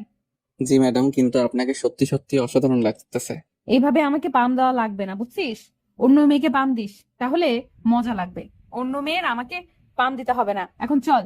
আসলে মানুষের সৌন্দর্যের গুণগান করলে উনি নিজেকে কি যেভাবে বুঝতে পারে না। তুই কি কোনোভাবে আমাকে রোস্ট করার চেষ্টা করতেছিস নাকি রে? তোর মতলব কি শুনি? আমার আবার কিসের মতলব থাকলে ম্যাডাম সাহেব, চলেন। আমার সাথে এরকম ন্যাকামি করার চেষ্টা করবি না, বুঝছিস? তাহলে কিন্তু গাল আর গাল থাকবে না, একদম লাল হয়ে থাকবে সারা জীবনের জন্য। সরি ম্যাডাম, আমার ভুল হয়ে গেছে, মাফ করে দেবেন। আমি গরিব মানুষ, বুঝতে পারিনি, অতিরিক্ত কথা বলে ফেলেছি। কুত্তার বাচ্চা, আমি ভালো করে জানি তুই গরিব মানুষ, বারবার বলতে হবে না, এখন চুপচাপ চল আমার সাথে। রক্তিম খুব ভালো করে বুঝতে পারলো এখন আমরা যদি কথা বেশি বলি তাহলে তাকে আবার থাপ্পড় খাইতে হবে, তাই চুপ করে গেল আর মিতুকে ফলো করতেছে। রক্তিম এমনিতে যেদিকে যাচ্ছে রক্তিম পেছনে পেছনে যাচ্ছে। একটু পর মিতু গাড়ি বের করে নিল আর একদিন কোনো কথা না বললে চুপচাপ গাড়িতে গিয়ে বসে পড়লো, কারণ বেশি কথা বললে তাকে এখন মাইর খেতে হবে, তাই চুপ করে গিয়ে গাড়িতে বসে পড়লো। রক্তিম ভেবেছিল হয়তো রিক্সা করে ঘুরবে তারা, কিন্তু এখন সে গাড়িতে করে যাবে এটা ভাবতেই কেমন লাগতেছে। তার রিক্সাতে যদি ঘুরতে পারতো এরকম একটা সুন্দরী রমণীর পাশে, তাহলে রক্তিম নিজেকে ধন্য মনে করতো। যতই তার সাথে সবকিছু করুক, কিন্তু সেটা রুমের ভিতরে ভিতরে বাইরে এত সুন্দর একটা রমণীর সাথে রিক্সাতে করে ঘোরাও এটা মুখের কথা না, সেটা কল্পনাতে মনে হয়। কিন্তু আজকে রক্তিমের সাথে সুন্দর একটা পরিবেশ আছে, তার বাস্তব রক্তিম যতবার দেখেছে ততবার ফিদা হয়ে যাচ্ছে। জীবনে তো আর শহর দেখতে পারবে না, আজকে আমার জন্য দেখে নাও। কথাটা অবশ্য ঠিক বলছেন, আমারও তো সামর্থ্য নেই যে আমি টাকা খরচ করব এরকম বাজে কাজে। তোদের মতো গরিবদের কাছে তো এটা বাজে কাজ হতে পারে, তোরা তো কখনো নিজের মনের ফিলিংসটা বুঝিস না। এসব কথা বাদ দেন, এখন আমাকে কি করতে হবে সেটা বলেন। আপনার সাথে আর কি কি করতে হবে আমাকে? যেরকম আছিস চুপচাপ সেরকম থাকবি, এত কথা বলতে বলেছি? আমি যেখানে যাচ্ছি তুই আমার সাথে থাকবি, ঝামেলা শেষ। দেখেন, আজকে অনেক দিন হয়ে যাচ্ছে আমি আমার বাবা মার সাথে কথা বলতেছি না। তারা হয়তো আমার জন্য কান্নাকাটি করতেছে। প্লিজ একটু কথা বলতে দেন ওদের সাথে আমাকে। আমি যেটা বলেছি সেটাই হবে, 7 দিন পার না হওয়া পর্যন্ত আমি তোকে তোর বাসায় কথা বলতে দিব না। আজকে আমি গরিব, তাই আমার সাথে যা পাচ্ছেন তাই অত্যাচার করতেছেন, কিন্তু আমিও একদিন অনেক বড়লোক হব, সেদিন আপনাকে আমি কিনে রাখবো। ভালো কথা, আমার উপর যদি জিদ করে বড়লোক হতে পারিস তাহলে তো ভালোই হবে। দেখেন, ভালো হবে না বলে দিচ্ছি, আমার কোনো কিছু ভালো লাগতেছে না। কেন আপনি আমার সাথে এরকম করতেছেন? বেবি প্লিজ একটু শান্ত হও, না হয় কিন্তু এখানে তোমার সাথে রোম্যান্স করা শুরু করে দেব। আমার তো লজ্জা নাই, তুমি আবার। প্লিজ এরকম কোনো কিছু করবেন না, আমি এটার জন্য মোটেও প্রস্তুত না। আমি এখান থেকে নেমে যাব। বেবি সেই সাহস তো তোমার হয়নি এখনো, তুমি এখান থেকে যদি লাফ না দাও, তোমাকে লাশ হয়ে ফিরে যেতে হবে তোমার গ্রামে। এই কথাটা মাথায় রাখিও। রক্তিম আর কোনো কথা বলার সাহস পেল না। মিতু যখন যেটা মন চাইছে সেটাই করতেছে। তারপর অনেকক্ষণ ঘোরাঘুরি শেষ করে মিতু অনেক ক্লান্ত। এখন তাকে বিশ্রাম নেওয়া অনেক প্রয়োজন। আর এদিকে রক্তিমের অবস্থা শেষ। কি বলবো তাকে নিয়ে? তার তো দেখার মতো অবস্থা হয়ে আছে। কি একটা বাজে সিচুয়েশনে ফেসে গিয়েছে, কিছু বলতে পারছে না, কিছু করতেও পারতেছে না। তারপর মিতু রিক্সাওয়ালাকে বলল তাদের বাসার সামনে নামিয়ে দিতে। আর সেই কথা শুনে রক্তিম মনে মনে একটু খুশি হলো। যাই হোক, তাকে হয়তো বাহিরের অত্যাচার সহ্য করতে হবে না। খুব ক্লান্ত লাগতেছে রক্তিমের, তাই রক্তিম মনে মনে একটু খুশি হলো। তারপর রিক্সাওয়ালা এসে মিতুদের বাসায় ওদের দুজনকে নামিয়ে দিয়ে চলে গেল। আর মিতু এবং রক্তিম দুজনের বাসার ভিতরে প্রবেশ করে দেখে মিতুর আব্বু সেখানে কয়েকজন গণ্যমান্য ব্যক্তির সাথে ব্যবসার কাজে নিয়ে আলাপ করতেছে। মিতু আর রক্তিম উপরে চলে আসলো। এখন আমি গোসল করব, একটু পানি তুলে নিয়ে আয়। আমি একটু পর বাথরুমে যাব। আমার না খুব ক্লান্ত লাগতেছে, একটু পরে যাই। আমার একটু বিশ্রাম নেওয়া প্রয়োজন, এখন খুব মাথাটা ধরেছে আমার। আমি তোর কথা শুনতে চেয়েছি? আমি যেটা বলতেছি তুই এখন সেটা করবি। পানি তুলে রেখে আয়, তারপর বিশ্রাম করবি। আমি গোসল করব, আমার ক্লান্ত লাগতেছে। আজকে গরিব বলে আপনার সব কথা আমি মাথায় পেতে নিচ্ছি, বুঝছেন? আজকে যদি আমার টাকা থাকতো না, তাহলে হয়তো আমাকে এই কষ্ট সহ্য করতে হতো না। আজকে গরিব বলে সব কষ্ট মুখ বুঝে সহ্য করে নিচ্ছি। তোর এত কথা শোনার মতো সময় নাই। আমি যেটা বলছি সেটা কর। এখন এত বকবক করতেছিস কিসের জন্য? নাকি কিছু করব এখন তোকে? রক্তিম বাধ্য ছেলের মতো কাজ করতে চলে গেল। আর এদিকে মিতু বিছানায় শুয়ে পড়লো বিশ্রাম করার জন্য। আর এদিকে আশিস এবং সুমাইয়া আজকেও তারা দুজনে বিকেলে এক জায়গায় বসে আছে। কেউ কোনো কথা বলতেছে না, চুপচাপ একে অন্যের দিকে তাকাচ্ছে, আবার চোখ নিচু করে নিচ্ছে। দুজন দুজনকে ভালোবাসে, কিন্তু কেউ আগে প্রকাশ করতে পারতেছে না। দুজনের মাঝে একই রকম অনুভূতি কাজ করতেছে। তাদের মাঝে একটা বাধা বিপত্তি কাজ করতেছে, বলবে কি বলবে না। তাদের মধ্যে একটা জড়তা কাজ করতেছে। কি হলো? গতকাল ডাকলে আসলাম, চলে গেলাম। আজকেও ডাকলে আসলাম, চলে যাবো কি? কিছু বলবি? কিছু হয়েছে তোর সমস্যা? কাউকে পছন্দ করিস নাকি? আসলে একটা কথা কি জানিস, আমি না বলতে পারছি না। দেখ, এটা তুই কি বলতেছিস? কি কথা বলবি? আমাকে বলতে আমার লজ্জা কিসের? বুঝতেছি না তো। আমি তোর বন্ধু, তাই না? সেটাই তো ভয় পাচ্ছি, কি যে হবে না হবে আমি কিছু ভেবে পাচ্ছি না। আর তুই একটু বুঝে নিতে পারিস না? আমি কি বুঝে নেব আর কি না বুঝে নেব বুঝতে পারতেছি না তো। আমি কিছুই বুঝতে পারতেছি না। তুই আমাকে বললে তো আমি বুঝতে পারবো। তোকে কোনো কিছু বুঝতে হবে না, এখন আমি যেটা বলছি সেটা শোনার জন্য অপেক্ষা কর। আমাকে আগে নিজের কাছে বুঝতে দে। আচ্ছা, তাহলে তুই আজকে রাতে ভেবে রাখিস, কালকে এসে আমাকে বলিস। বুঝছিস? আমি এখন যাচ্ছি, আমার একটা কাজ আছে। কোনো মেয়ের দেখা করতে যাবি নাকি?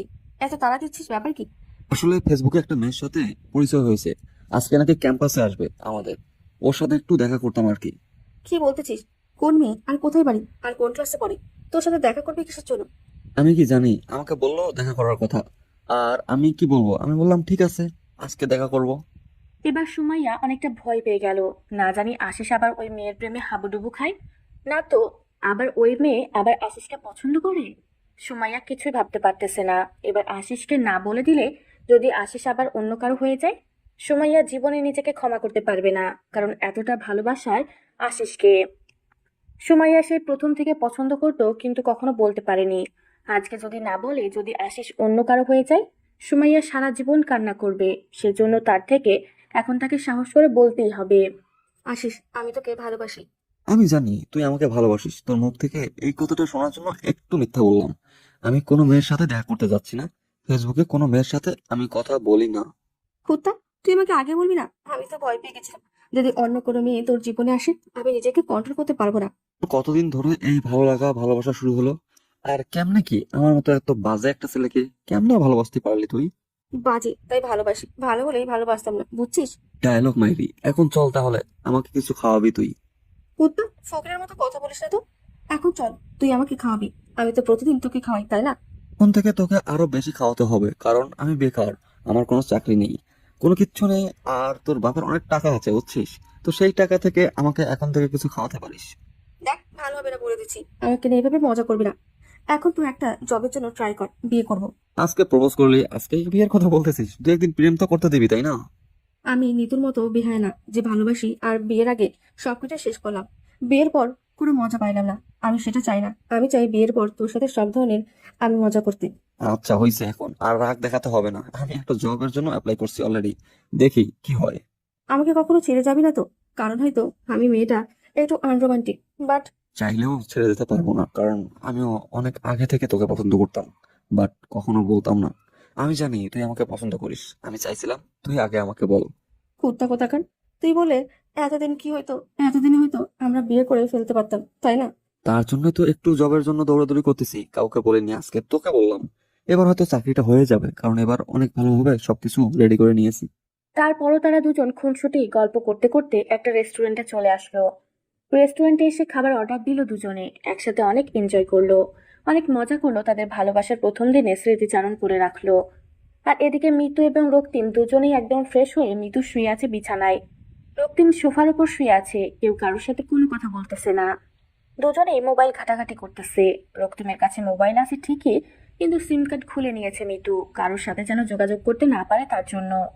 কি রে, কোন মেয়ের সাথে চ্যাটিং করতেছিস এত মন দিয়ে আর মুচকি মুচকি হাসি দিচ্ছিস? ব্যাপার কি? আসলে আমার স্কুল লাইফের বেস্ট ফ্রেন্ডের সাথে কথা বলতেছি। অনেক ভালো সম্পর্ক ছিল আমাদের। আমার বাসায় আছিস, আমার খাচ্ছিস, আমার পড়ছিস, আমার টাকায় ঘুরছিস, আর অন্য মেয়ের সাথে কথা বলবি কিসের জন্য? বলছি না এই 7 দিন কারোর সাথে কথা বলতে পারবি না তুই? মেয়েটার বিয়ে হয়ে গিয়েছে, তার সংসার জীবনের কিছু কথা আমার সাথে শেয়ার করতেছে। আমি তার সাথে প্রেম করতেছি না, বুঝেছেন? অন্যের সংসার জীবনের কথা শুনে তুই কি করবি? তুই কি তার সংসারে গিয়ে কাজ করে দিবি? আপনার মাঝে কোনো মনুষ্যত্ব আমি দেখতে পাচ্ছি না, বুঝতে পারছেন? আপনি কখনো মানুষ হতে পারবেন না। কুত্তার বাচ্চা, তোর কত বড় সাহস তুই আমাকে বলতেছিস আমি কখনো মানুষ হতে পারবো না? আমার বান্ধবীর সাথে আমি কথা বলতেছি, তার সংসার জীবন নিয়ে, তার সুখ দুঃখের কথাগুলো আমি শুনতেছি। তার হালকা লাগবে, কারণ সে আমার সাথে সব কথা শেয়ার করে। যা, ওর স্বামীর কাছে যা, তুই যা ওর স্বামীর সাথে সংসার কর। হয়তো আপনি কারো ভালো বন্ধু হতে পারেননি, তার জন্য আপনারই ভুল ধারণাটা, বুঝছেন? যদি সত্যি আপনি কারো ভালো বান্ধবী হতে পারতেন, তাহলে আপনার এই ভুল ধারণাটা থাকতো না।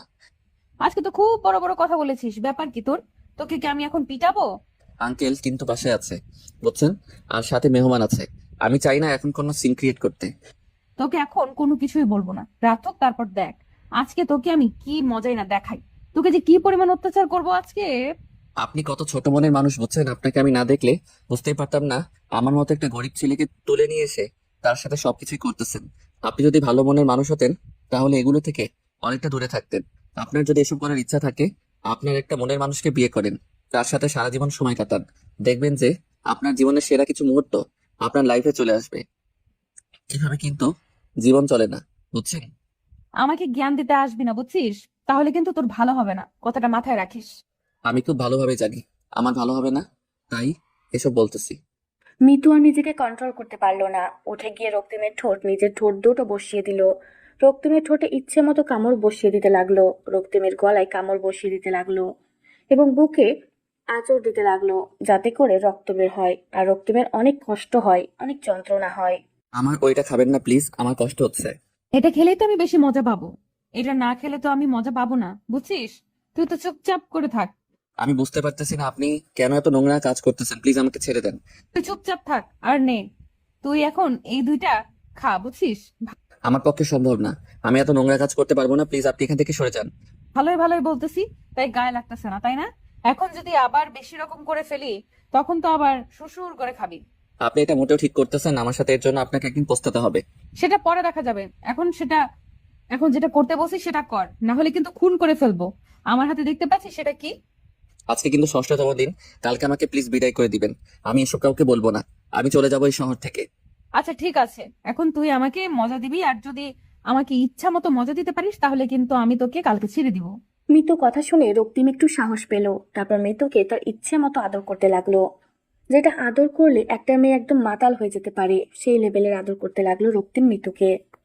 মিতু অনেক মজা পাচ্ছে, তার ইচ্ছা করতেছে এখানে এসে হারিয়ে যেতে, এই সুখ থেকে যেন কখনো ফিরে না আসে।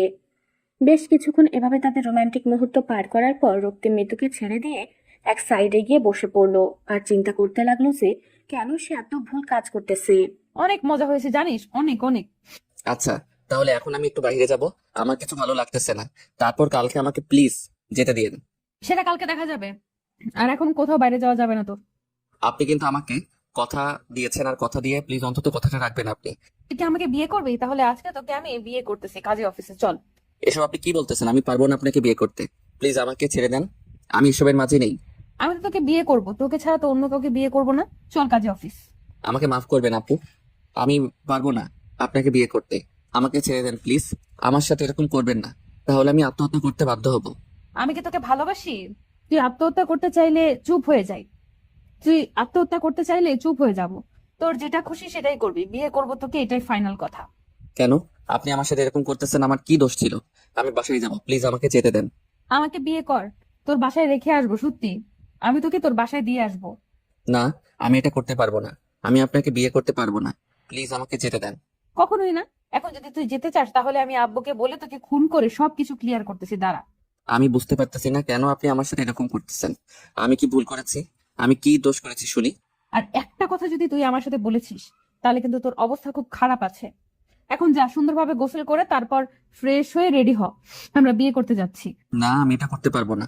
আমাকে এখানে খুন করে ফেললেও আমি আপনাকে বিয়ে করব না, বিয়ে করব না, বিয়ে করব না। তোকে খুন না করে যদি তোর বাবা মাকে খুন করি তাহলে কি করবি বল? না মানে কি কি বোঝাতে যাচ্ছেন আপনি আমাকে? আমি তোর পরিবারের খোঁজ খবর নিয়েছি, বুঝছিস? তোর বাসা কোথায়, তুই কোথায় থেকে এসেছিস, সবকিছু আমি জানি। তাই বেশি নাটক না করে এখন যা। রক্তিম এবার নিরুপায়। বড়লোকের মেয়ে খোঁজ খবর নিতে পারে, এটাই স্বাভাবিক। এখন যদি তার ভুলের কারণে তার বাবা মার জীবন হারাতে হয় আর তাকে বেঁচে থাকতে হয়, সে কখনোই পারবে না। তার বাবা মাকে ছাড়া বেঁচে থাকতে তাই রক্তিমের ইচ্ছার বিরুদ্ধে গিয়ে গোসল করে ফ্রেশ হয়ে রেডি হতে লাগলো। আর এদিকে মিতু গোসল করে বউয়ের সাজে সাজতে লাগলো। সবাই জিজ্ঞেস করতেছে যে কেন এত সাজুগুজু করতেছে। বলতেছে সে এমনিতেই ঘুরতে যাবে। সবাইকে তো আগে থেকেই বলা আছে যে এই ছেলের সাথে কিছুদিন টাইম পাস করবে, তারপর ছেড়ে দিবে। কিন্তু তার আব্বু জানে তারা বিয়ে করেছে।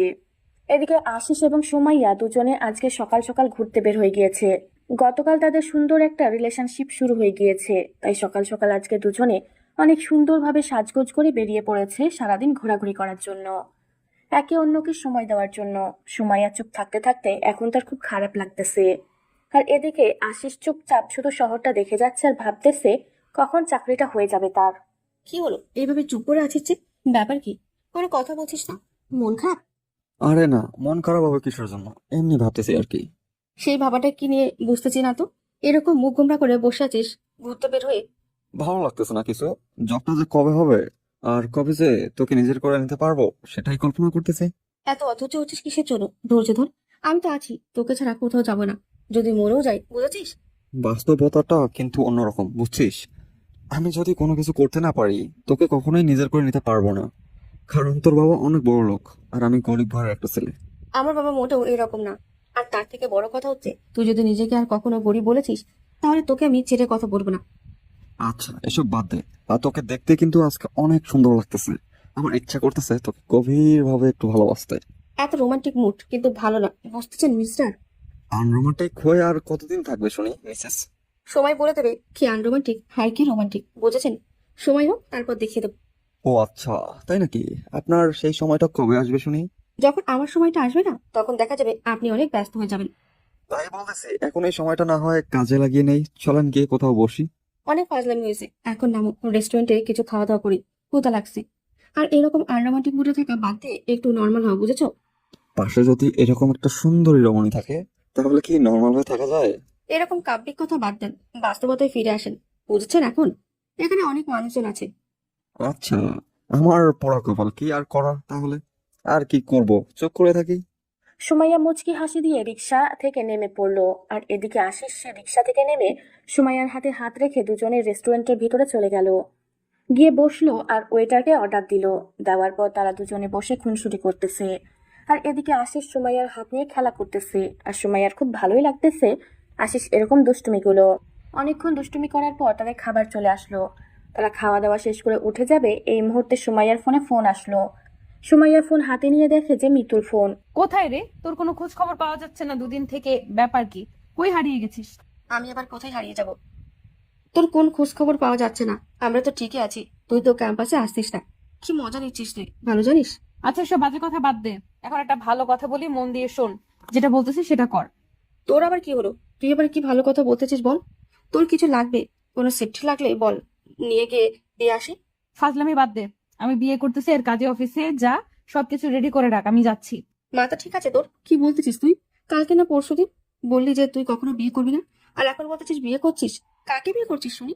যে ছেলেকে তুলে এনে রেখে দিয়ে মজা নিতেছি সেই ছেলেকেই বিয়ে করতেছি, বুঝছিস? আর কোনো কিছু বলা লাগবে তোকে? এখন যেটা বলতেছিস সেটা শোন। কি বলছিস? আমার মাথায় কোনো কিছু ঢুকছে না। তুই ওই ছেলেকে কেন বিয়ে করছিস? এত বড় লোকের মেয়ে হয়ে তুই? আর একটা যদি কথা বলেছিস, এখন আসিস কে সঙ্গে নিয়ে আয়। এখন আশিসকে সঙ্গে নিয়ে আয়। আশিসকে ফোন করার, ফোন দিয়ে বল যে তোর সাথে দেখা করতে। আর তুই আশিসকে সঙ্গে করে কাজী অফিসে আয়।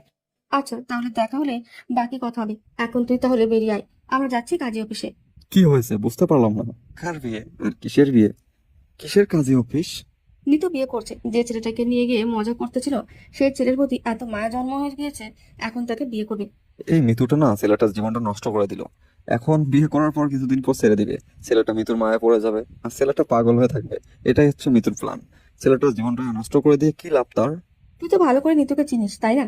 এখন আমি বাকিটা তোকে কি বলবো? তুই ওকে ভালো করে জানিস, আমি ওকে ভালো করে চিনি। ওর মাথায় যে কি চলছে আমি কিছুই বুঝছি না। আচ্ছা চল দেখি কি হয় কি না হয়। আগে একটু ওকে বোঝানোর চেষ্টা কর তুই, বিয়ে না করার জন্য। ছেলেটার জীবন নিয়ে খেলার কি দরকার? তোর কি মনে হয় ও আমার কথা রাখবে? আচ্ছা চল গিয়ে কথা বলি, তারপর দেখি কি হয় না হয়। তারপর আশিস এবং সোমাইয়া দুজনে কাজী অফিসের উদ্দেশ্যে রওনা দিল। আর এদিকে মিতু রক্তিমকে জোর করে গাড়িতে বসিয়ে নিল। রক্তিম মুখ গোমড়া করে আছে আর ভাবতেছে কেন সেই শহরে আসলো। এই শহরে না আসলে হতো তার জীবনটা অনেক সুন্দর থাকতো। মিতু মনে মনে অনেক খুশি তার মাঝে পরিবর্তন হয়েছে। কেমন লাগছে, খারাপ কাজ করে বেশি দিন সুখে থাকা যায় না। একদিন না একদিন কষ্ট পেতেই হবে। তার থেকে বিয়ে করার পর দুজনে একসাথে থাকুক। আর তার বাবা জানে মিতু ছেলেটাকে বিয়ে করেছে। আর তার বাবা ছেলেটাকে পছন্দ করেছে। আর মিতু একটু পছন্দ করে। রক্তিম দেখতে শুনতে অনেক ভালো, হ্যান্ডসাম। যে কোনো মেয়ে দেখলেই তার প্রেমে পড়তে বাধ্য হবে। কিন্তু পোশাক দেখে কেউ তার প্রেমে পড়বে না, এটাই হচ্ছে বাস্তবতা। দুজনে কাজী অফিসের সামনে এসে নেমে পড়লো। আর কাজী অফিসের সামনে এসে দেখে সোমাইয়া আর আশিস তাদের জন্য অপেক্ষা করতেছে। ভেতরে সবকিছু ঠিকঠাক করে রেখেছিস তো নাকি? না আবার কোনো কিছু বাকি রাখছে সবার? তোর সাথে আগে আমাদের কিছু কথা আছে, কথাগুলো শেষ করে তারপর বিয়েটা সম্পূর্ণ হবে, বুঝছিস? আগে বিয়ে করি তারপর বাকি কথা হবে। কথা বলার দিন শেষ হয়ে গেল নাকি? এখন বিয়েটা করি আগে, তারপর। তুই কেন বুঝতে পারতেছিস না?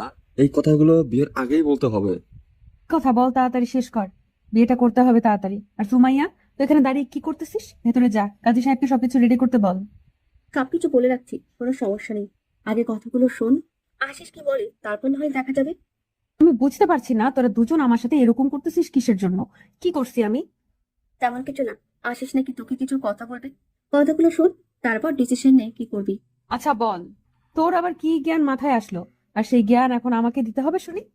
দেখ ছেলেটা কিন্তু তোকে ইচ্ছাকৃতভাবে বিয়ে করতেছে না, তুই জোর করে তাকে বিয়ে করতেছিস। এটা কি একজন ব্যক্তির স্বাধীনতা দেওয়া হলো? তুই এই টপিক বাদ দিয়ে অন্য যে কোনো টপিক নিয়ে কথা বল আমার সাথে। আমি তোকে কিচ্ছু বলবো না, প্লিজ। দয়া করে এই টপিক নিয়ে আমার সাথে কোনো কথা বলবি না। দেখ দোস্ত, তুই একজন শিক্ষিত, তাই বলতেছি প্লিজ অশিক্ষিতদের মতো কাজ করিস না।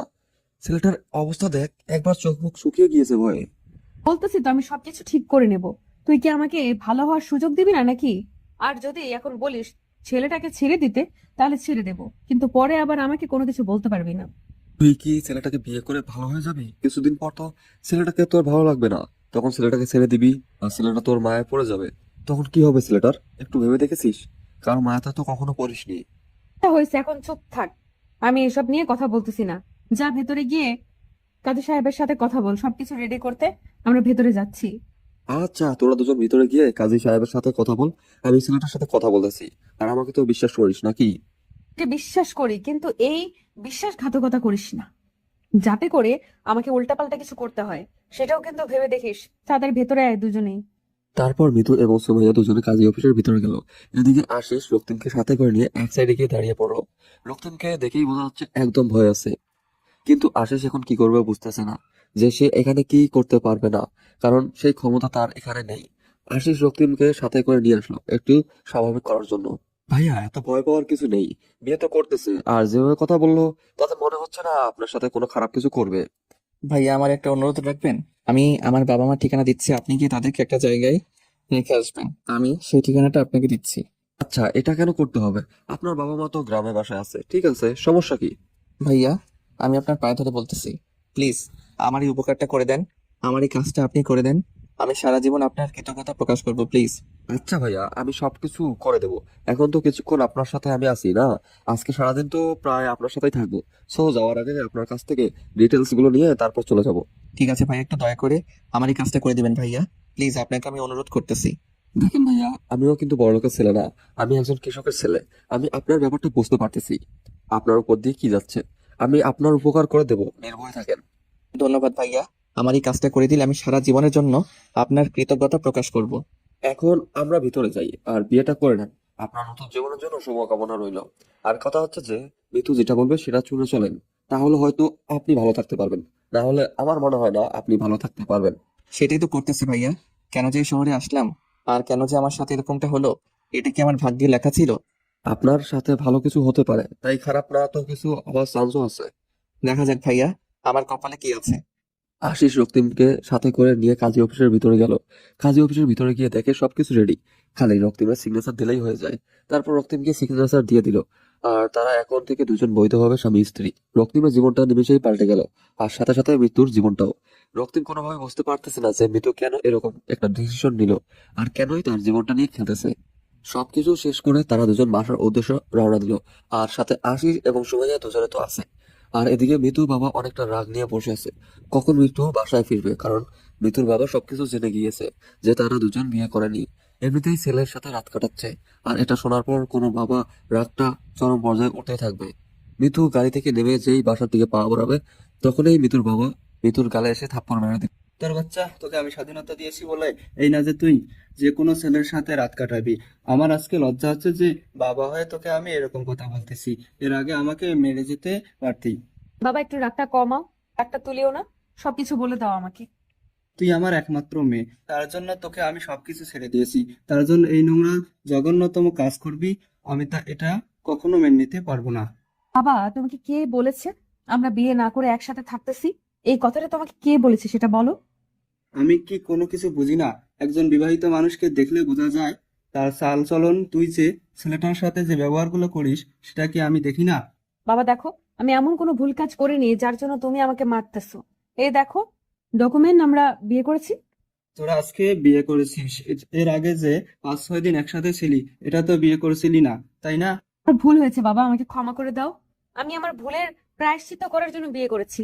এখন কি ভেতরে যেতে দেবা নাকি এখান থেকেই বেরিয়ে যাব? মিতুর বাবা আর মিতুকে কোনো কিছু না বলে বাসার ভিতরে প্রবেশ করতে দিল। একমাত্র মেয়ে ভুল করেছে, স্বীকার করেছে, এখন বিয়ে করে নিয়েছে। তার জন্য মিতুর বাবা মানে খান সাহেব আর রাগ করে থাকতে পারলো না। একমাত্র মেয়ে কিছু বলতেও পারতেছে না, কিছু করতেও পারতেছে না। চুপচাপ এক সাইডে গিয়ে দাঁড়িয়ে বলল, মিতু রক্তিমের হাত ধরে নিজের রুমে নিয়ে আসলো, আর সাথে আশিস এবং সুমাইয়া রুমে আসলো। কুত্তার বাচ্চা, এখন বল, কোনো তো সমস্যা আছে এখানে থাকতে? দেখেন ম্যাডাম, আমি কিন্তু একজন মানুষের বাচ্চা। তা কি হয়েছে? তোকে আমি কুত্তার বাচ্চাই বলে সম্বোধন করবো, তোর কোনো সমস্যা আছে? আচ্ছা, আপনার খুশি, আমি তো আপনার গোলাম। সব গোলামকে যেটা খুশি সেটাই বলে সম্বোধন করবে মালিক, এটা স্বাভাবিক। বুঝতে পেরেছিস? তাহলে এত বকবক করতেছিস কিসের জন্য? চুপচাপ আমার জন্য এক কাপ কফি বানিয়ে নিয়ে আয়। আচ্ছা ঠিক আছে ম্যাডাম, আপনি যা বলবেন তাই। আর শোন, কাজের মেয়েকে বলিস বিস্কিট আর ফলমূল কেটে তাড়াতাড়ি রুমে পাঠিয়ে দিতে। আমার ফ্রেন্ডসরা এসেছে বললেই বুঝতে পারবে। ঠিক আছে, বলতেছি। আর আমি কফি বানিয়ে নিয়েছি, আপনারা বসেন ভাইয়া। কথাটা বলে রুম থেকে বেরিয়ে গেল রক্তিম। চোখের কোণায় জমে থাকা পানি হাতের বুড়ো আঙ্গুল দিয়ে মুছে ফেলে দিল। আজকে থেকে তার এই কান্নাগুলো চলবে না, সবকিছু তাকে মুখ বুজে সহ্য করে নিতে হবে। এটা খুব ভালোভাবে বুঝতে পারলো রক্তিম। চোখের কোণায় থাকা পানিগুলো বারবার গড়িয়ে পড়ার চেষ্টা করতেছিল, আর বারবার রক্তিম বুড়ো আঙ্গুল দিয়ে পানিগুলো সরিয়ে দিচ্ছে, যেন কোনোভাবে গড়িয়ে পড়তে না পারে। তুই কেন ছেলেটার সাথে এরকম ব্যবহার করলি? তোর সাথে যদি এরকম কেউ ব্যবহার করে, ছেলেটা কান্না করেছে। দেখ, আমি এত কথা বলতে পারবো না, ভালো লাগতেছে না। এখন চুপচাপ এখানে বস, অন্য কোনো বিষয় নিয়ে আড্ডা দে। এতদিন যা করেছিস, এখন অন্তত ভালোভাবে ব্যবহার কর ছেলেটার সাথে। এখন ছেলেটা তোর স্বামী। আচ্ছা ঠিক আছে, আমি ভালো চেষ্টা করব। এখন অন্তত প্লিজ হাত জোর করে বলতেছি, এসব বাদ দে, অন্য কোনো টপিক নিয়ে কথা বল। আর তোদের দেখা পাওয়া যাচ্ছে না আগের মতো, আসিস না, ব্যাপার কি? কিভাবে আসতে পারি বল? তোর বাসায় কি অবস্থা আর কখন তুই কোন অবস্থায় থাকিস বলা যায়? আগের নিতে তো এখন নেই। তুই যে বলিস না আমি আগের মতোই আছি, কিন্তু তোরা আগের মতো নেই। তোদেরকে দেখে কেমন জানি লাগছে আমার একটু। ব্যাপার কি বলতো? কোনো ব্যাপার নেই, এখন আমরা যাচ্ছি। তোর বিয়ের কাজ কমপ্লিট করে দিয়েছি, এখন আমার কিছু কাজ আছে, আমি যাচ্ছি। সুমাইয়া, তুই এখন যাবি নাকি এখানে আড্ডা দিবি? আমি একা থেকে কি করব? আমার পড়াশোনা কিছু বাকি আছে, সেগুলো কমপ্লিট করতে হবে কালকে। আমার অ্যাসাইনমেন্ট আছে, সেগুলো জমা দিতে হবে। তাহলে চল, আমার ভাড়ার টাকাটা বেঁচে যাবে, তুই আমার ভাড়ার টাকাটা দিয়ে দিবি। আমি এক জায়গায় যাবো তো। কুত্তা, এই ফকিরের মতো চলন বাদ দে, চাকরি কর, বুঝেছিস? চাকরি করে তাড়াতাড়ি বিয়ে কর। এভাবে আর কতদিন চলবি? তোর বিয়েটা না খেয়ে কি করে বিয়ে করতে পারি? তোর বিয়েটা খাবো, তারপর আমারটা ভেবে দেখবো। যেমন আজকে মিতুর বিয়ে হয়ে গেল, তোরটাও তো হয়ে যাচ্ছে কয়েকদিন পর। দেখা যাবে কে কার বিয়ে খায়, বুঝছিস? এখন চল, আর মিতু থাক, তুই আর আমরা তাহলে আসি আজকের মতো। কি বলতেছিস তোরা? এইসব না খেয়ে যাবি? আর আমার বাসায় এসে তোরা না খেয়ে যাচ্ছিস, আর আমি সেটা মেনে নেব? তোর বিয়ের খাওয়া যদি নাস্তা করিয়ে বিদায় করিস তাহলে ফুল হবে।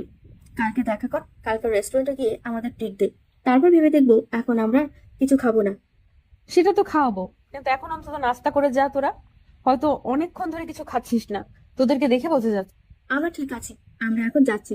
তুই থাক, একটু তোর স্বামীর সাথে গল্পগুজব কর, আর তার সাথে ভালো ব্যবহার করার চেষ্টা কর। তার মনের মধ্যে যে ভুল ধারণা আছে তোর জন্য সেটা ভাঙা। কথাটা বলে সুমাইয়া এবং আশিস দুজনেই বেরিয়ে গেল। আর এদিকে মিতু একা হয়ে গেল, বসে বসে ভাবতেছে আগে কতই না আড্ডা দিত। বেরিয়ে যেতে বললে বলতো যে কিছু না খেয়ে কখনোই যাবে না, কিন্তু আজকে দুজনেই না খেয়ে কেমনে জানি বেরিয়ে গেল। সবাই কেমন তার সাথে অন্যরকম ব্যবহার করতেছে। মিতু কি আসলে রক্তিমের সাথে অনেক খারাপ ব্যবহার করে ফেলতেছে নিজের অজান্তেই? এতটা খারাপ তো মিতু ছিল না, তাহলে এখন কেন এতটা খারাপ হয়ে যাচ্ছে সে? তাকে সবকিছু ঠিক করে নিতে হবে, এরকম করলে চলতে দেওয়া যাবে না, কারণ এখন তাকে ভালো হতে হবে। আর কতদিন এরকম খারাপ কাজ করবে সে? তারপর রক্তিম 3 কাপ কফি নিয়ে আসলো, এসে দেখে আশিস এবং সুমাইয়া দুজনে উধাও। মিতু একা মন খারাপ করে বসে আছে। এই নেন আপনার কফি। আর ভাইয়া এন্ড আপুটা কই গেল? আচ্ছা, আমি কি সত্যিই তোমার সাথে অনেক খারাপ ব্যবহার করে ফেলেছি, তাই না? আপনি এসব কি বলছেন? আপনার মাথা ঠিক আছে তো? কি উল্টাপাল্টা কথা বলতেছেন? আমার মনে হচ্ছে আমি সত্যি আপনার সাথে অনেক খারাপ ব্যবহার করে ফেলেছি। এটা মোটেও ঠিক হচ্ছে না। আচ্ছা, আপনার হয়েছেটা কি বলবেন তো? আপনি আবার অসুস্থ হয়ে পড়লেন না তো এরকম করে কথা বলতেছেন? কুত্তার বাচ্চা, আমি একদম ঠিক আছি, এখন ভালোভাবে কথা বলছি তো, মজা নিচ্ছিস তাই না? মজা নেওয়ার সাধ্য কি আর আমার আছে? আমি কি মজা নিতে পারি? হয়েছে, আর এভাবে চাপা মারতে হবে না। আশিস ভাইয়া কই গেল? ওনার সাথে তো ভালো করে কথাই বলা হলো না আমার। চলে গেছে, দুজনে দুজনের কাজ আছে, তাই তারা চলে গিয়েছে। এখন তুই চাইলে তোর বাসায় যেতে পারিস, আমি তোকে কিছু বলবো না। আপনি সত্যি বলছেন তো? আমি বাসায় চলে যেতে পারবো? আমি একবার যেটা বলি সেটাই করি। তোর যদি মন চায় এখন তুই বাসায় যেতে পারিস, আমি তোকে কিচ্ছু বলবো না। আপনার হয়েছেটা কি বলবেন তো? আপনি এভাবে কথা বলতেছেন কেন? আপনার মন খারাপ কেমন জানি লাগতেছে আপনাকে, ব্যাপার কি? কোনো ব্যাপার না, এখানে আমি যেটা বলছি এখন তুই সেটা কর, যা ইচ্ছা তাই করতে পারিস। ঠিক আছে, তাহলে এই নেন আপনার কফি। আমি আমার বাসায় চলে যাচ্ছি। চলে যাবে কিছু বলবো না, কিন্তু আজকে আমাদের বিয়ে হয়েছে। যদি কখনো মনে হয় যে আমার কাছে তো ফিরে আসা উচিত, ফিরে আসিস, আমি ভালো হয়ে যাব।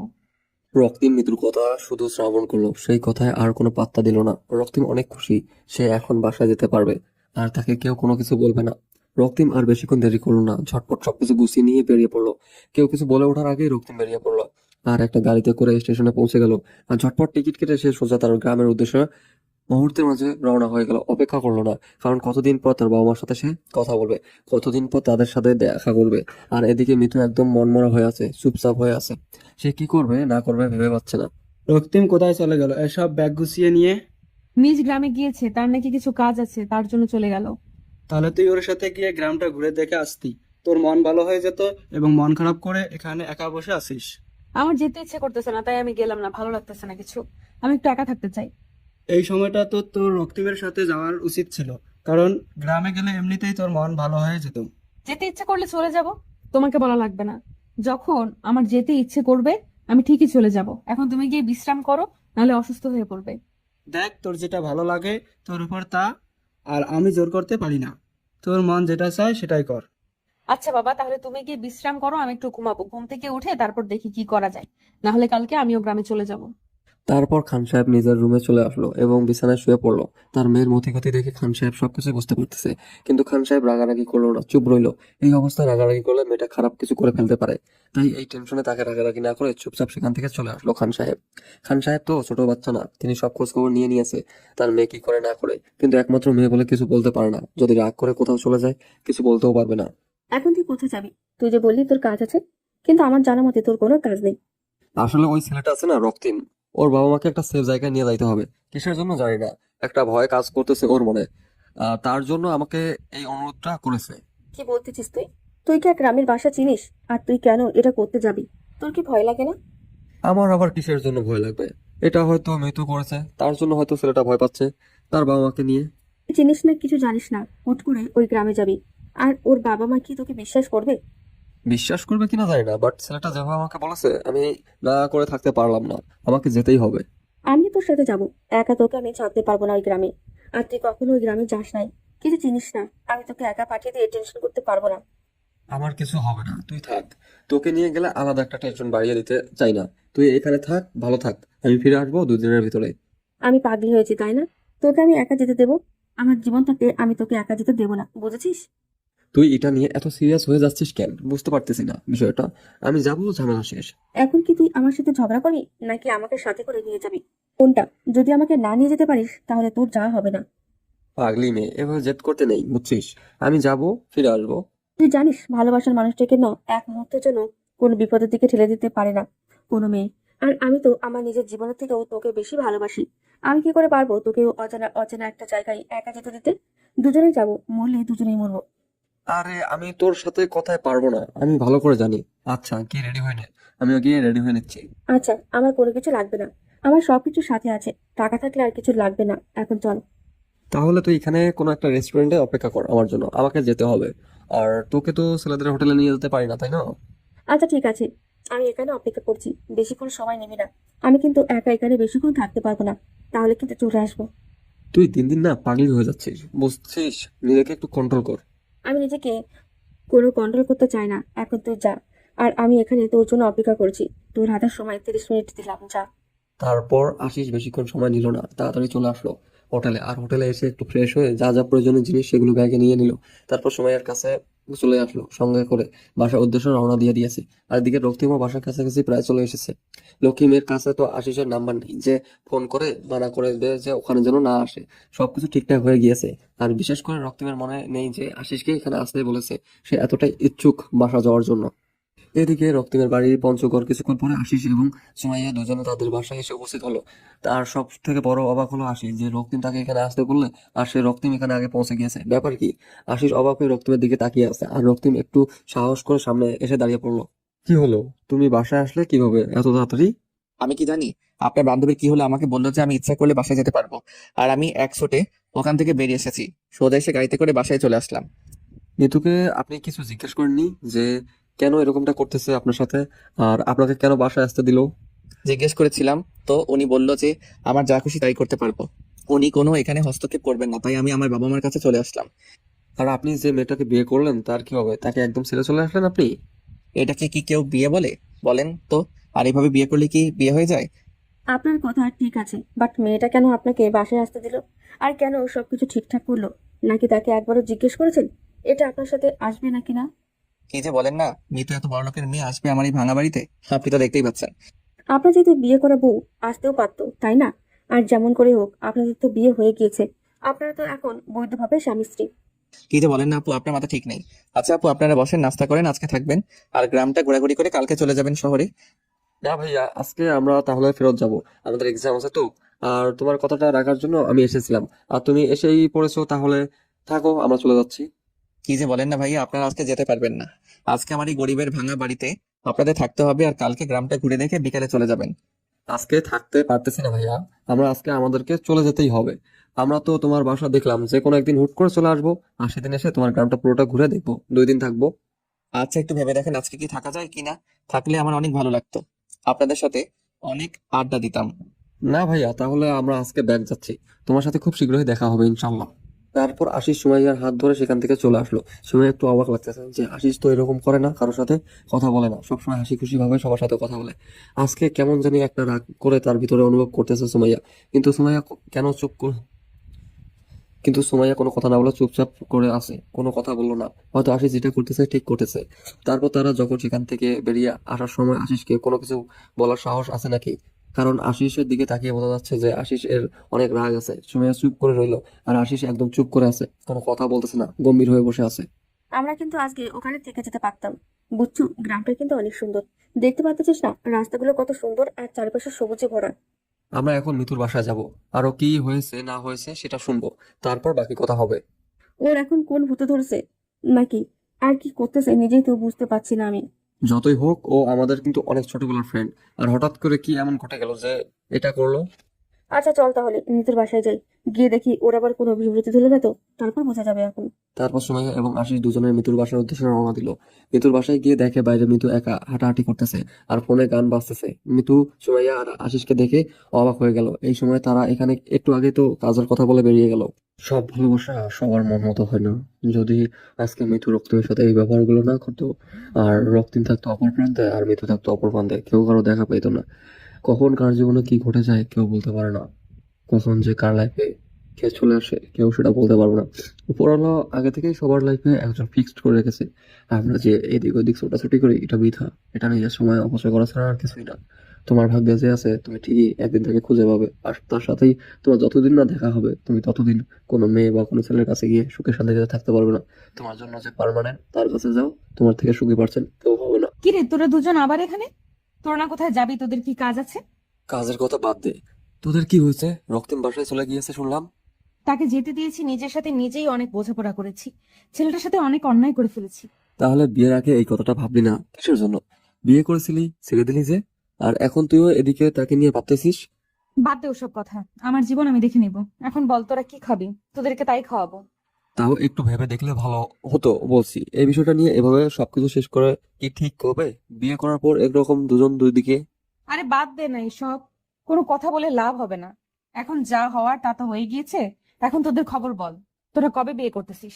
আমরা আবার কিসের বিয়ে করব? আমরা তো বন্ধু, আমাদের মধ্যে সবকিছু ঠিকঠাক আছে। কিসের কার সাথে কার বিয়ে? দেখ, একদম নোংরামি করার চেষ্টা করবি না। এইভাবে আমার কাছে লুকানো হচ্ছে, তাই না? ঠিক আছে। আসলে তুই তো আগে থেকে জানিস আমি আশিসকে পছন্দ করতাম, ওকে বলে দিয়েছি, আর আশিসও রাজি হয়ে গেছে, তাই একটু আর কি। ও আচ্ছা, তাহলে তো ভালো খবর। তো বিয়েটা কবে করতেছিস? কবে বিয়েটা অ্যাটেন্ড করতে পারবো? এই তো জবের জন্য ট্রাই করতেছি, জবটা হয়ে গেলে বিয়ে করতেছি, বেশি সময় নেব না। আমার বাবার অফিসের একজন ম্যানেজার লাগবে। তুই তো সেই পোস্টে নিযুক্ত হতে পারিস, যদি তোর খারাপ না লাগে যে তোর ফ্রেন্ডের রেফারেন্সে তুই চাকরি করবি। এটা যদি তোর ইগোতে না লাগে, আমাকে যদি ভালো বন্ধু মনে করিস, তাহলে আমি তোর জন্য কথা বলতে পারি। আমার আবার কিসের ইগো? তুই আমার বন্ধু, তুই আমাকে হেল্প করবি, আর আমি সেই হেল্প নিব না? আমি ওইরকম ছেলে না। আচ্ছা ঠিক আছে, তাহলে আমি আব্বুর সাথে রাত্রে এই বিষয়ে কথা বলে কালকে তোকে জানিয়ে দেবো। ডাকে তুই একটু দেখে আসিস। আচ্ছা ঠিক আছে, তাহলে আমি যাবো, সমস্যা নেই। এখন চল, অনেক দিন থেকে ঘোরাঘুরি করা হয় না, একটু ঘোরাঘুরি করে আসি। আচ্ছা একটু ওয়েট কর, আমি ভেতরে গিয়ে তারপর গাড়ির চাবিটা নিয়ে আসতেছি। আমারও মন ভালো না, একটু বাইরে গেলে হয়তো মনটা ভালো হয়ে যাবে। তারপর তারা তিনজন বেরিয়ে গেল আড্ডা দেওয়ার উদ্দেশ্যে। যেদিকে তাদের ইচ্ছা করতেছে সেই দিকেই যাচ্ছে। অনেকক্ষণ ঘোরাঘুরি করলো, রেস্টুরেন্টে খাওয়া দাওয়া করলো, অনেক মজা করলো। সবকিছু যেন ভুলে গিয়েছে এক মুহূর্তে মিতু। বন্ধুদের সাথে থাকলে কোনো কিছুই মনে পড়ে না, এটা স্বাভাবিক। সময়ে তারা ফাজলামি করে, নানা ধরনের টপিক নিয়ে কথা বলে। তারা পার্সোনাল লাইফে যত কষ্ট থাকুক না কেন, তার কোনো কিছুই মনে পড়ে না বন্ধুদের কাছে গেলে। এদিকে রক্তিম বাসায় এসে বাসার কাজ করতেছে, তার বাবাকে সাহায্য করতেছে কাজে, তার আম্মুকে হেল্প করতেছে। অনেকদিন পর রক্তিম মনে হচ্ছে যে নিজের ভিতরে স্বস্তি খুঁজে পেয়েছে। সবকিছু শেষ করে দিয়েছে সেখানে। অনেক ভালো কাটাচ্ছে দিনকাল। এভাবে চলতে থাকলে প্রায় আজকে 6 মাস হয়ে গেল। কেউ কারো কোনো খোঁজ খবর নিচ্ছে না। আর এদিকে আশিস এবং সুমাইয়া বিয়ে করে নিয়েছে, 2 মাস হলো। আর আশিস কখনো রক্তিমের বাসায় যায়নি, এবং মিতু কখনো খোঁজ খবর নেওয়ার চেষ্টাও করেনি। আমরা তো বিয়ে করে ফেললাম, আর রক্তিম ভাইয়ের গ্রামে যাওয়ার কথা তো আমাদের ছিল, গেলাম না। চলো না, এই ছুটিতে ওই গ্রামে গিয়ে কাটিয়ে আসি। আরে আমি তো ভুলেই গিয়েছিলাম ওর বাসায় যাওয়ার কথা, তুমি মনে করে দিয়েছো। যাই হোক, ভালোই হলো। তাহলে কালকে তুমি সবকিছু রেডি করে রাখিও, পরশুদিন যাবো। আচ্ছা ঠিক আছে, মৃদুকে সাথে করে নিয়ে গেলে কেমন হয়? আমি ওকে বলবো না যে আমরা রক্তিম ভাইয়ের বাসায় যাচ্ছি। আইডিয়াটা কিন্তু মন্দ না, অনেকদিন থেকে সবাই একসাথে কোথাও যাওয়া হয় না। আমি অফিসের কাজে ব্যস্ত থাকি, তুমি বাসার কাজে ব্যস্ত থাকো। মিতু যে কি করতেছে তেমন খোঁজ খবর নেওয়া হয় না। আচ্ছা তাহলে তুমি গিয়ে ফ্রেশ হয়ে নাও, আমি তোমাকে খাবার দিচ্ছি রাত্রে। এখন মিতুকে জানাবো যে আমরা ঘুরতে যাচ্ছি, তুই আমাদের সাথে চল। আচ্ছা ঠিক আছে, তোমার যেটা ভালো মনে হয় সেটা করো। কিন্তু মিতু যদি বুঝতে পারে তাহলে হয়তো যাবে না। হয়তো তুমি মিতু ভুলে গিয়েছে ছেলেটাকে। তুমি পাগল নাকি? আমি ওকে বুঝতে দেবো নাকি? আমি ওকে কিছুই বলবো না, শুধু বলবো যে আমরা ঘুরতে যাচ্ছি, তুই আমাদের সাথে যাবি। আচ্ছা বউ পাখি, তাহলে তুমি তোমার কাজ চালিয়ে যাও, আমি ফ্রেশ হয়ে হচ্ছি। আশিস তার কাজে ব্যস্ত হয়ে পড়লো। আর সুমাইয়া মিতুকে সবকিছু জানিয়ে দিল। মিতু রাজি হয়ে গেল, কারণ অনেকদিন থেকে সে ঘরবন্দি হয়ে আছে। কিছু ভালো লাগতেছে না, বাইরে গেলে অবশ্যই ভালো লাগবে। তার জন্য রাজি হয়ে গেল এক কথায়। আজকে তারা রক্তিমের গ্রামের উদ্দেশ্যে রওনা দিল, তিনজনে মিলে। মিতু এসবের কিছুই জানে না। মিতু এই রাস্তা চেনে না, বা কখনো রক্তিমের বাসায় যায়নি, কোনো কিছু জানে না, কোথায় যাচ্ছে না যাচ্ছে। মিতু শুধু জানে তারা ঘুরতে যাচ্ছে। যখন গ্রামের আঁকা বাঁকা মেঠো পথে গাড়িটা প্রবেশ করবে, তখন মিতু অবাক হয়ে গেল যে এত সুন্দর গ্রাম। মিতু অবাক হয়ে গেল, অপরূপ সৌন্দর্য ভরপুর একটা গ্রাম দেখতে পাচ্ছে তারা। রক্তিমের বাসায় এসে পৌঁছে গেল। এখনো মিতু জানে না যে এটা রক্তিমের বাসা। মিতু জানে যে এটা হয়তো আশিস বা সময় দুজনের কারো একটা আত্মীয়র বাসা। তারা এখানে গ্রামে আসে। আর আশিস গাড়ি থেকে নেমে সবাইকে গাড়ি থেকে নামিয়ে নিল। তারপর তিনজনে হেঁটে যাচ্ছে বাড়ির ভিতরের দিকে। রক্তিম মাত্র বের হচ্ছিল খেলতে যাওয়ার জন্য। বিকেল হয়েছে তো তার জন্য মাঠে যাবে একটু খেলাধুলা করার জন্য। বাইরে এসে আশিস সময়কে মিতুকে দেখে অবাক, আর সাথে মিতু আরো বেশি অবাক। আরে আশিস ভাইয়া, যে কি খবর, কেমন আছেন? আর এই গরিবের কথা তাহলে আপনার মনে পড়েছে? আরে কি যে বলো না ভাইয়া, বুঝি না আপনার কথা কি বলা যায়। আমরা ঠিক আপনাকে মনে রেখেছি, কিন্তু আপনি আমাদের একদম ভুলে গিয়েছেন। কি যে বলেন না ভাইয়া, বাসা আসার পর থেকে তো অনেকদিন চাপে ছিলাম আর কি, কাজের চাপ, তারপর সবকিছু মিলিয়ে একটু নিজেকে ব্যস্ত রেখেছিলাম। ভাইয়া 6টা মাস হয়ে যাচ্ছে বুঝছেন। এই 6 মাসে আপনি একবার হলেও আমাদের কাছে যেতে পারতেন বা দেখাশোনা করতে পারতেন, বা একবার হলেও ফোন করেও কথা বলতে পারতেন, তাই না? আসলে ভাইয়া, আমার ফোনটা আমি রাস্তায় হারিয়ে ফেলেছিলাম, যার জন্য আমি কারোর সাথে কোনো যোগাযোগ করতে পারিনি। আর আমার সিম কার্ডটা তো ছিলই না ফোনে। আমাদেরকে ভিতরে নিয়ে যাবেন নাকি এখানে দাঁড়িয়ে দাঁড়িয়ে কথা বলবেন, দাঁড়িয়ে দিবেন, বুঝতেছি না। আমি দুঃখিত ভাইয়া, বুঝতে পারিনি। আপনাদের দেখে এতটাই অবাক হয়ে গিয়েছি যে ভুলে গেছি। ভিতরে আছেন ভাইয়া, ভিতরে আসেন সবাই। তুমি এখন তো বলবাই, আমরা বলার পর তুমি তো বলবাই, বুঝতে পারতেছি তো। খোঁজ খবর নাও না। আর এখন বাসায় এসেছি, তাও মনে হচ্ছে তোমার বিরক্তি কাটেনি। লজ্জা দিবেন না আপু, আমি আসলে অবাক এতটাই হয়েছিলাম যে ভুলে গিয়েছিলাম, কিছু বলতে পারতেছিলাম না। প্লিজ রাগ না করে এখন একটু ভিতরে আসেন, আমাকে ক্ষমা করে দিয়েন। রাগ থাকলে কখনো আসতাম না এখানে, বুঝেছেন? আমরা এখানে এসেছি কয়েকদিন থাকবো, আপনার কি কোনো সমস্যা হবে? আর কিছু হবে না, আমার আবার কিছু সমস্যা হবে? আপনারা চাইলে এখানে সারা জীবন থাকতে পারেন, আমার কোনো সমস্যাই হবে না। হয়েছে, অনেক বক বক করলেন, এখন চলেন ভিতরে, আর তারপর দেখি কি হয়। তারপর সবাই ভিতরে প্রবেশ করলো, আর মিতুর মুখ থেকে এখনো কোনো শব্দ বের হয়নি। কি বলবে না বলবে বুঝতে পারতেছে না, কেমন জানি তার ভিতরে অন্যরকম একটা ভালো লাগা কাজ করতেছে। সবাই ভিতরে গেল, মিতু সুমাইয়া আশিস একটা রুমে গিয়ে বসলো। তারপর একে একে সবাই ফ্রেশ হয়ে এসে আড্ডা দেওয়ার জন্য প্রস্তুত নিল। এই সময় রক্তিম বাইরে গেল, সবাইকে বলে গেল যে 30 মিনিটের মধ্যে ফিরে আসবে। আসার পর সবাই গ্রাম দেখতে বেরিয়ে পড়বে, আর এই সময়টা যেন তারা রেস্ট করে একটু। তোরা আমাকে এই জায়গায় নিয়ে আসলি কিসের জন্য? আর তোরা যে আমাকে এখানে নিয়ে আসবি আগে বললি না কিসের জন্য? আগে বললে কি তুমি আমাদের সাথে এখানে আসতে? জীবনে আসতে না, তার জন্যই বলিনি। তোদের বলা উচিত ছিল, বুঝছিস? এখন আমি এখানে থাকবো না, এখান থেকে চলে যাব। আমাকে এখানে নিয়ে এসেছিস কিসের জন্য? আরে রাগ করতেছিস কেন, বুঝতে পারতেছি না। আমরা 2-1 দিন ঘুরে তারপরে চলে যাব। তুই না বললে সাথে কথা মনে করবে যে তুই চিনিস না। তোরা ভালো করে জেনে শুনে আমাকে এখানে নিয়ে আসছিস, আমি সেটা খুব ভালোভাবে বুঝতে পারতেছি। আমি এখানে থাকবো না, সকালে উঠে চলে যাব। আচ্ছা ঠিক আছে, তাহলে তোকে আমরা গিয়ে গাড়িতে তুলে দিয়ে আসবো। সমস্যা নেই, তুই যদি এখানে থাকতে না চাস তাহলে তো আমরা জোর করতে পারি না, স্বাধীনতা বলতে কিছু আছে। দেখ, আসিস তুই কেন এটা করতে গেলি? এখানে না এসে যদি অন্য কোথাও যেতে পারতি খুব ভালো হতো। আমি ভাবলাম তোদের সাথে আড্ডা দিয়ে মন মেজাজ ফুরফুরা হবে, কিন্তু তোরা। আচ্ছা, আমার ভুল হয়েছে, আমাকে কালকে বিকেলে এখান থেকে রওনা দেবো, অন্য কোথাও গিয়ে আড্ডা দেবো, বুঝছিস? তাও এখন একটু চুপ থাক, মন মেজাজ ঠিক রাখ। আমার কালকে এখান থেকে চলে যাব। আচ্ছা ঠিক আছে, আমি একটু ঘুমাবো, আমার খুব ঘুম পাচ্ছে। আমি এখানে ঘুমালাম, তোরা যখন ঘুরতে যাবি আমাকে একটু ডেকে নিস। আচ্ছা, সমস্যা নেই, তুমি ঘুমিয়ে পড়ো, আমরা যাওয়ার সময় তোমাকে ডেকে নিয়ে তারপর বেরিয়ে পড়বো। এই গ্রামটা অনেক সুন্দর, অনেকের কাছ থেকে শুনেছি, বুঝছিস? একটু হলেও বুঝতে পেরেছিলাম যখন গ্রামটাতে প্রবেশ করেছিলাম। আসলে মনে হয় অনেক মনোমুগ্ধকর গ্রাম হবে। দেখা যাক, ঘুরে ঘুরে করে তারপর রিভিউ দিব। এখন ঘুমাই। কথাটা বলে মিতু বিছানার উপর শুয়ে পড়লো, আর এদিকে আশিস শুয়ে একটু বাইরে আসলো। রুম থেকে বাইরে এসে তারা দুজন একে অন্যের দিকে তাকাচ্ছে। মিতু ফেঁসে দিয়েছে, তারা মিতুর ভাবভঙ্গি ভালোভাবে বুঝতে পেরেছিল। মিতু চেয়েছিল যেন আশিস এবং সুমাইয়া তাকে কত আকুতি মিনতি করে থাকার জন্য, কিন্তু তারা দুজন যখন বললো মিতু যেটা চায় সেটাই হবে, তখন মিতুর অবস্থা দেখার মতো ছিল। মিতু তো আর কোনো কথা বাড়াতে পারতেছিল না, ঘুমের বাহানা করে বিছানায় গিয়ে শুয়ে পড়লো। আশিস এবং সুমাইয়া আদরের নতুন বিবাহিত দম্পতি, তাদের তো একটু মাঝে একটু রোমান্স কিছু হবে, এটাই স্বাভাবিক। আশিস সুমাইয়ার পিছন থেকে সুন্দরভাবে জড়িয়ে ধরে আছে, আর সামনের দিকে তাকিয়ে গ্রামের দৃশ্যগুলো দেখতেছে। আর এদিকে এই ফাঁকে আশিস দুষ্টমি করে সুমাইয়ার গলায় তার ঠোঁট দুটো বসিয়ে দিচ্ছে, একটু আলতো করে সুমাইয়ার পেটে নিজের হাত দিয়ে সিলেক্ট করে দিচ্ছে। সুমাইয়া বারবার বাধা দেওয়ার সত্ত্বেও আশিস তার কাজ চালিয়ে যাচ্ছে। সুমাইয়া ভাবতেছে যদি কেউ হুট করে এসে পড়ে তখন কি হবে তাদের অবস্থা, কিন্তু আশিস তার কাজে মনোযোগ দিয়ে চালিয়ে যাচ্ছে। সুমাইয়ার অবস্থা অনেক ভালো লাগতেছে, অনুভূতিটা অন্যরকম, কিন্তু এই উপযুক্ত সময় এটা না, পরিবেশ। নিজের মনের মানুষকে পেলে ভালোবাসার উপযুক্ত কোনো জায়গা লাগে না, ভালোবাসতে গেলে নির্দিষ্ট কোনো কিছু স্পেস লাগে না, যেখানে সেখানে সরাসরি তোমাকে ভালোবাসা যায়। আশিস সেই প্রমাণ দিচ্ছে সুমাইয়াকে। আর এদিকে মৃত্যু চোখ বদ্ধ করে শুয়ে আছে, তার চোখে কোনো ঘুম নেই, সে বাহানা করেছে। সে শুধু ভাবতেছে কখন রক্তিমের সাথে সে ফাঁকা স্পেস একা কথা বলতে পারবে, আর সেখানে সুমাইয়া এবং আশিস থাকবে না। মনের কথাগুলো কখন সে রক্তিমকে বলতে পারবে যে রক্তিমকে ছাড়া সে মোটেও ভালো নেই। তারপর থেকে আর এদিকে রক্তিম তাড়াতাড়ি ফিরে আসলো বাজার সদাই করে, কারণ বাসায় মেহমান এসেছে, ভালো মন্দ খাওয়াতে হবে। তার উপর তারা অনেক বড় লোক এবং বড় লোকের ছেলে মেয়ে। আর সব থেকে বড় কথা হচ্ছে তারা শহর থেকে গ্রামে এসেছে, এই প্রথম তার বাড়ির সাথে কয়েকদিন থাকবে। তো তাদের আতিথেয়তা ভালো করে করতে হবে। গ্রামের মানুষ আর যেটাই করুক বা না করুক, শহর থেকে কেউ আসলে তার আতিথেয়তা কমতেই রাখে না, এটাই প্রমাণ দিচ্ছে রক্তিম। আর এদিকে ঋতু কেমন আছেন আপনি? এই তো কোনো রকম বাসার কাজ করতেছি। পড়ালেখার খবর কি বাদ দিয়ে দিয়েছেন, নাকি এখন শুধু বাসায় কাজ করেন? হ্যাঁ, বাদ দিয়ে দিয়েছে। আব্বু আম্মু আর শহরে যাইতে দেয়নি, ভয় পাই যদি তাদের ছেলে আবার নিখোঁজ হয়ে যায়। বাবা মার কথা শুনে কি নিজের লাইফটা শেষ করে দিলেন নাকি? কোনো বাবা মা চায় না তার ছেলের জীবনটা নষ্ট হয়ে যাক। আমার বাবা মা বুঝে নিয়েছে যে আমার জন্য হয়তো বেটার হবে, সেটাই মেনে নিয়েছি। এতটা ভালোবাসেন আপনি আপনার বাবা মাকে? যাদের জন্য আমি এই পৃথিবীতে আসতে পেরেছি তাদেরকে ভালোবাসবো না তো কাকে ভালোবাসবো বলেন? যারা না হলে আমি এই পৃথিবীর মুখ দেখতাম না। অন্য সবাই তো এতটা বাবা মাকে ভালোবাসে না। এখন দেখেন, আমি আমার বাবাকে ততটা ভালোবাসি, বাট আপনার বাবা মার মাঝে এমন স্পেশাল জিনিস আছে যার জন্য আপনি আপনার বাবা মাকে এতটা ভালোবাসেন। বাবা মার ভালোবাসার মাঝে স্পেশাল কোনো কিছু খুঁজতে নেই। বাবা মার প্রতিটা মায়ের আঘাতে ভালোবাসা লুকায়িত থাকে, কিন্তু সবার কাছে সেই ভালোবাসার মূল্য হয়তো আমার মতো হয় না। তার জন্য তারা হয়তো তার বাবা মাকে এতটা ভালোবাসে না। আমি আপনার সাথে যেটা করেছি সেটার জন্য আমি অনুতপ্ত। আমি আবার আপনার কাছে হাত জোর করে মাফ চাচ্ছি। যা হওয়ার তা তো হয়ে গিয়েছে, এখন সেটা নিয়ে আর কথা বলে লাভ কি বলেন? তাই বলতে চাচ্ছি, আমার জন্য আপনার জীবনটা নষ্ট হয়ে গেল। আমি যদি আপনার সাথে তখন ওইরকম না করতাম, তাহলে আজকে আপনি ভালো কিছু করতে পারতেন। এরকম গ্রামে খেটে খাইতে হইতো না আপনাকে।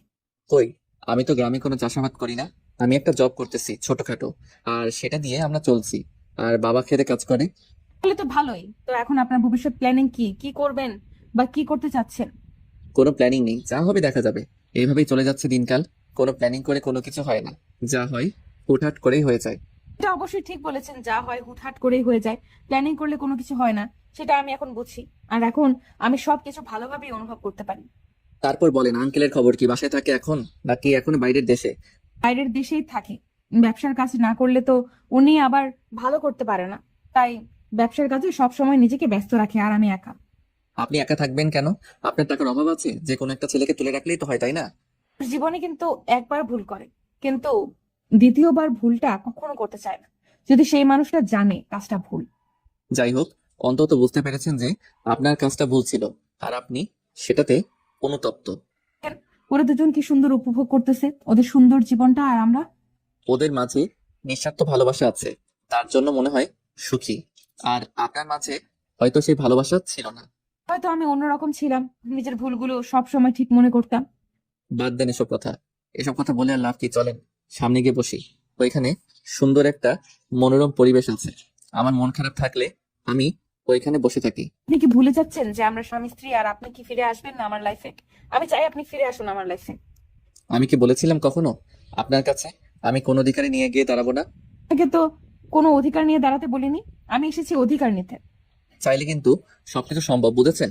অনেকটা পথ পেরিয়ে এসেছি, অনেকদিন হয়ে গিয়েছে। এসব কিছু ভুলে যাওয়া উত্তম হবে। ভুলের ক্ষমা কি আপনি আমাকে কখনোই করবেন না? আমি অনেক আগেই আপনাকে ক্ষমা করে দিয়েছি, বুঝেছেন? এসব আমার মনে কোনো কিছু নেই, শুধু আমি আমার বাবা মাকে নিয়ে হাসি খুশি থাকতে চাই। কেউ সেই জায়গা থেকে একটু ভালোবাসা দিবেন। আমি আপনার কাছেই থেকে যাব। আমার আর একাকিত্ব ভালো লাগে না, বুঝছেন? মরে যেতে ইচ্ছে করে। একাকি থাকবেন কিসের জন্য? বিয়ে করেন, সংসার করেন, সুখে থাকেন। এই তো করেছি, তাই না? আর কতবার বিয়ে করতে বলেন? এটা নামের বিয়ে ছিল। আপনি চাইলে আমি আপনাকে মুক্ত করে দেবো, সমস্যা নেই। আপনি অন্য কারোর সাথে সুখে থাকলে আমিও সুখে থাকবো। আমার জন্য কি আপনার মনের গহীনে কোনো ফিলিংস নেই? একটাবার ইচ্ছা করে না যে আমার সাথে সারা জীবন পার করে দিতে? ইচ্ছা করলে সব ইচ্ছা পূরণ হয় না। আপনার লাইফ স্টাইল আর আমার লাইফ স্টাইল রাত দিন তফাৎ। হ্যাঁ, আগে আমি ধনী গরিবের মাঝে অনেক পার্থক্য বুঝতাম, কিন্তু এখন সেটাকে আর পার্থক্য মনে করে না। এখন মনে হয় লাইফে সঠিক একজন মানুষ থাকা খুবই দরকার। সে ধনী হোক বা গরিব হোক, নিঃস্বার্থভাবে ভালোবাসতে পারলেই হলো। রক্তিম এবং মিতু এর মাঝে কথাবার্তা চলতেছিল, কিন্তু রক্তিম কোনোভাবে নিজেকে বিশ্বাস করতে পারতেছে না যে আদৌ কি মিতু তাকে সত্যি ভালোবেসে ফেলেছে, নাকি তার সাথে কোনো ফন্দি। কোনোভাবে সে নিজের সাথে নিজে বুঝে উঠতে পারতেছে না। অনেক ঘোরাঘুরি করে সন্ধ্যা হয়ে আসলো। আর সন্ধ্যার সময় গ্রামের পরিবেশের পরিবর্তন হয়ে যায়। সন্ধ্যার সময় যেমন শহরে একদম কোলাহল সৃষ্টি হয়, সেই কোলাহলটা গ্রামে নেই। মৃদু বাতাসে সে শরীর হালকা করে দিয়ে যাচ্ছে, মনটা একদম শান্ত ও নির্মল হয়ে যায়। সন্ধ্যা ঘনিয়ে এসেছে, তার জন্য তারা চারজন বাসায় ফিরে আসলো। সুমাইয়া এবং আশিস এসে তাদের রুমের ভিতর প্রবেশ করলো। তারা দুজন রুমে চলে গেল। এদিকে রক্তিম তার রুমে যাওয়ার জন্য প্রস্তুত হলো, আর সুমাইয়া তার রুমে চলে গিয়েছে অলরেডি। মিতু রক্তিমের পিছনে পিছনে প্রবেশ করলো। রক্তিম বেশ অবাক হলো, মিতু কেন এরকম করতেছে, কেন তার রুমে আসতেছে এভাবে, আর মিতু কি চাচ্ছে বুঝতে পারতেছে না রক্তিম। মিতুর এসব বাচ্চামি স্বভাব তার মোটেও ভালো লাগতেছে না। আপনার কি হয়েছে?